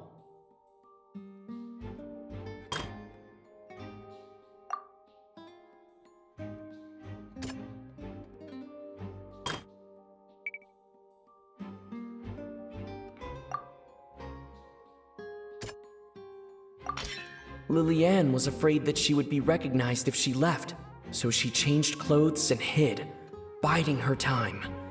Just what one might expect of an experienced thief. And it's Ace Detective Paimon time! Having been selected out of the blue, Lily-Ann panicked. Her panic only intensified after she entered the tunnel and had water poured on her head. So she kicked the door open, producing the thud we all heard. Hearing the commotion, Cowell leapt into the tunnel, only to discover that Lily-Ann had not dissolved. He did not know that Lily-Ann was not from Fontaine, but was a thief who made her way in by stealing a ticket. Mistakenly believing that the water from the primordial sea needed time to take effect, he tried to force Lily-Ann back into the box. The two broke the flower vase during the struggle, but Lily-Ann came out on top, knocking Cowell out and putting him in the box. With no way of escaping, she changed her clothes and hid in the costume trunk until the performance ended.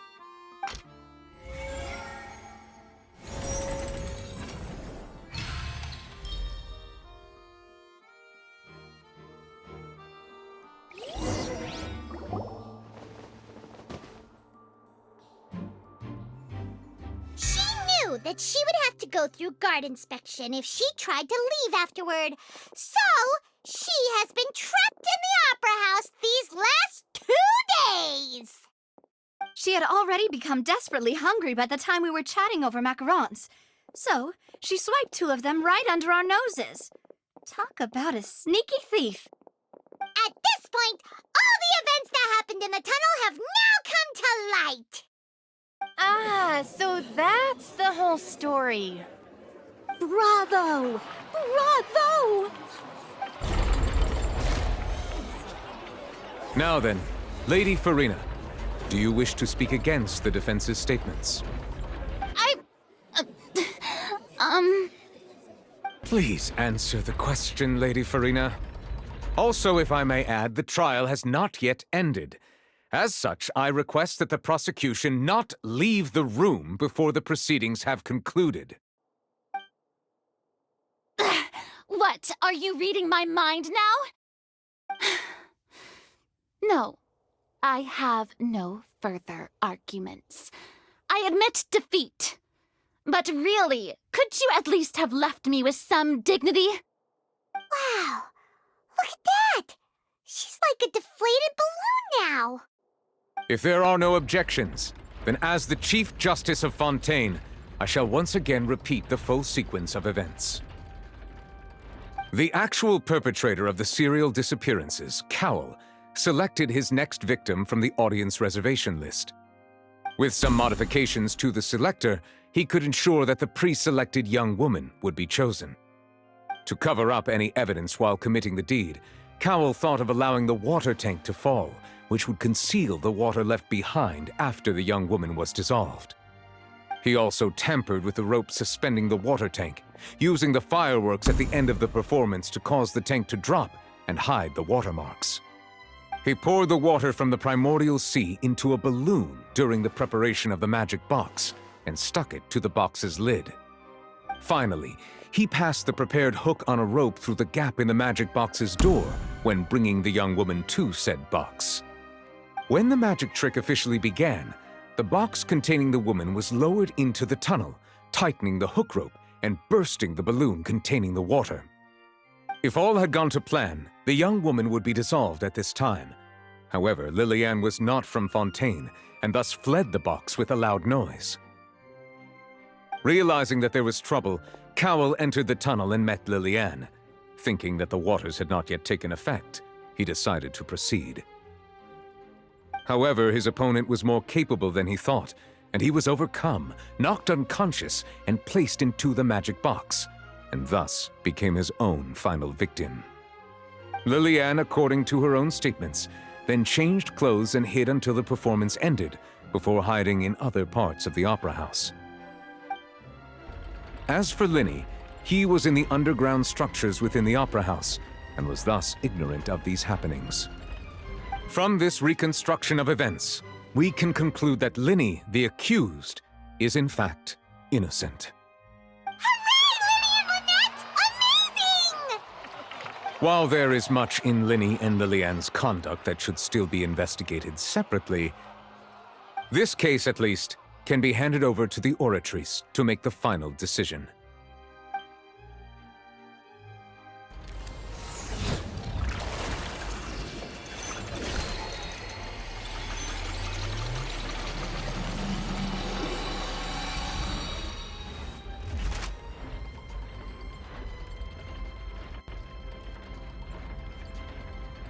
As such, Linny and Lynette are officially declared not guilty.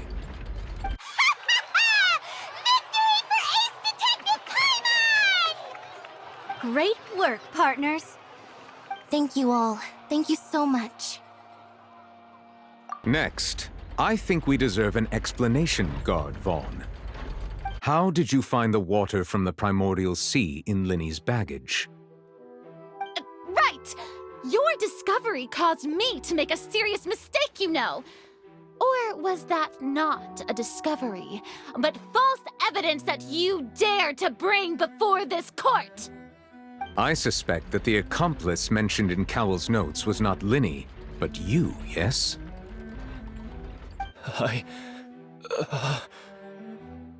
I'm sure you know what you must do to lessen your sentence. Speak quickly! Unless you want to earn yourself a one-way ticket to Coupon Town. I was just following orders. We were supposed to place blame for the serial disappearances onto Linny, and thus cause suspicion to fall on the Fatui. The higher-ups said this was the best opportunity to do so. And now that your plan has fallen through, and the secrets of the water have been revealed, You have become a liability to said higher-ups, yes? Therefore, you would be wise to tell everything you know and seek the protection of the guards. Yes, I'll tell you everything I know. Our boss discovered that the water can cause people to dissolve. It can also be made into a potion, which when extremely diluted, can cause people to experience unforgettable exhilaration. We've been in this business for a while now, and have made decent mora off it. The disappearances were also the boss's idea. I mean, this is the boss we're talking about. The...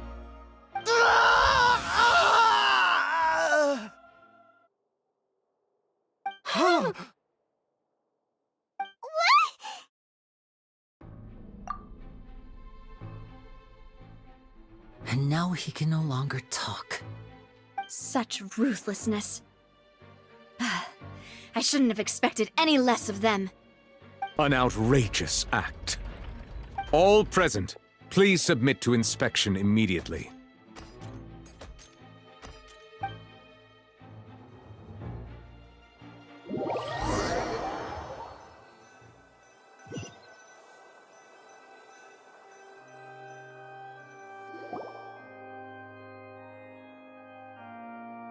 So, we're just going back now? That's true, but...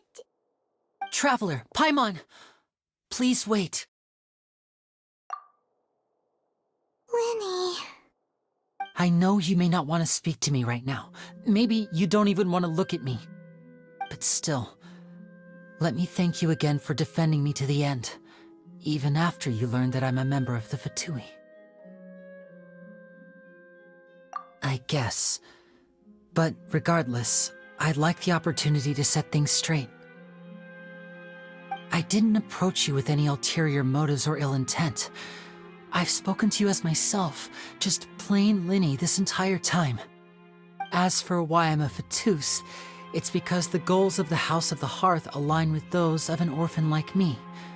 That's all. That was how Father, who you might know as the Knave, approached recruiting us back then too. The Knave? The one who controls the House of the Hearth? She's your father? That's right. And since we're here, I was wondering, would you mind hearing a story? It's about my past. Back when our parents first died, Lynette and I were left wandering the streets. To survive, I took to surreptitiously observing an older street performer who did magic. It took me several days to figure out how he pulled off his amazing tricks. I took my sister through several streets until we found a crowded corner, and we began to perform magic tricks there. To my surprise, we proved to be pretty popular, and we could at least stop worrying about where our next meal would come from for a time. But I didn't want my sister to remain a street rat together with me forever. Before long, an aristocrat came to me and claimed that he wished to take us in after watching my performances. So you went from orphans to nobility just like that? That was how we felt at first too. As if fate was on our side and we could say goodbye to those painful days. But I gradually discovered that while we were called foster children, he was really after my talent for magic tricks. He would constantly take me to all sorts of banquets to garner attention, which he would then use to expand his social circles. That doesn't seem too bad either. Better than roaming the streets at any rate. It took a while for me to realize just how dark his heart really was. After one particular performance at a banquet, I discovered that Lynette was not on the same return vehicle as me. I waited a long time after we returned home, but she did not come back. I went to that noble's bedroom and asked him about her whereabouts. The answer he gave me was, she caught the eye of the most eminent person at the banquet, so I sent her over as a gift. I mean, you'll be able to perform your magic regardless of who your assistant is, yes? Oh no. So he was gonna... But wouldn't Fontaine's laws deal with such people? As far as outsiders are concerned, This is a relationship akin to adoption or foster care, and they have their ways of escaping the eye of the law. I managed to ferret out the location of the mansion of that so-called eminent person and hurried through the night. But by the time I leaped over the walls, avoided the guards, and made my way in, all I saw was the moonlit ground covered in blood, and the knave standing there in the darkness. So, she'd already taken care of that guy. That's right. She had rescued my sister before she could come to any harm, and had even discovered several girls hidden in a basement, all of them orphans. Father, the knave, might have seen something in me, and so she made me an offer. The House of the Hearth welcomes you, for your interests align with ours. Here, none will ever betray you. Indeed, betrayal shall never be permitted here. I was hesitant to trust her. I had just been betrayed by nobles. But she was also quick to destroy the noble who had taken us in at first, giving us back our freedom. Oh, so that's how the two of you joined the House of the Hearth. She has her own plans. She has gained permission from the Tsaritsa to first use the Gnosis' power once she obtains it. She plans to use it to find a way to break the prophecy and save Fontaine. So, she believes in that prophecy too? That's right. The whole House of the Hearth is currently working to combat that crisis. Today's case has also proven that people from Fontaine can indeed dissolve into some sort of water, thus further supporting the prophecy. Everyone at Hotel Bouffe d'été, including the knave, has their roots in Fontaine, and we will always defend our homeland. To us orphans, the only connection we have left to this world, apart from our family, is our homeland. So, from small deeds like distributing magic pockets to huge schemes like stealing a Gnosis, everything is aimed at dealing with that prophecy. It's all right. I understand. The only thing I can do is relate all this to you. I just hope you can understand that even as a member of the House, I have never stopped making my own decisions, and that I believe what I'm doing is right. If you should need anything at all in the future, feel free to find me. I will do my best to help you, as plain Linny.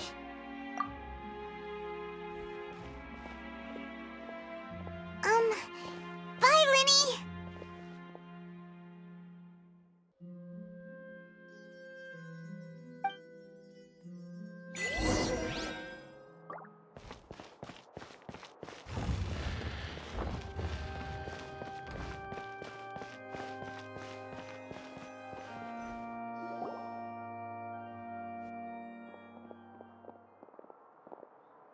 Hey there! What was with the disappearing act you pulled right as the trial ended? Were you looking for us,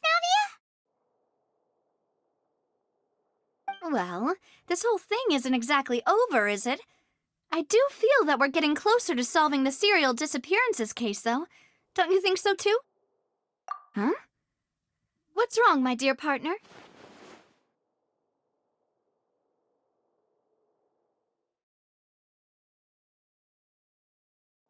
Besides, are you sure we're the ones who can crack a case that's been cold for decades now? And given that there's new evidence from the trial, there should be a trail of breadcrumbs for the Hydro Archon's people to follow now, right? Ah. I see. Well, I won't lie. I'm a little shocked to hear that from you. But I suppose you are just travelers who have only arrived in Fontaine after all. Sorry. I might have been too presumptuous. Don't say that, Navia. Ah, and we were having so much fun investigating with you, too. It was like having new waters flowing into a stagnant mire, causing new hope to spring forth, and the reflection in the murk to become clearer. Sorry about that. I'm a bit prone to nostalgia. Don't mind me. Wait, shall we have a farewell meal? You know, to commemorate our time as partners? Huh? Do we really need to get that formal? Well, guess you really did treat us as partners, huh? Well, I just like to have a proper ending to every important memory. That way there are no regrets later. Anyway, it would just be a meal, so it shouldn't take up too much of your time. You don't have to twist Paimon's arm. If Boss Navi is treating, count Paimon in! Oh, wonderful. In that case, why don't we return to the court of Fontaine and head to the Hotel de Boer? I believe we'll make it just in time for dinner. All right, then. Let's have our farewell meal.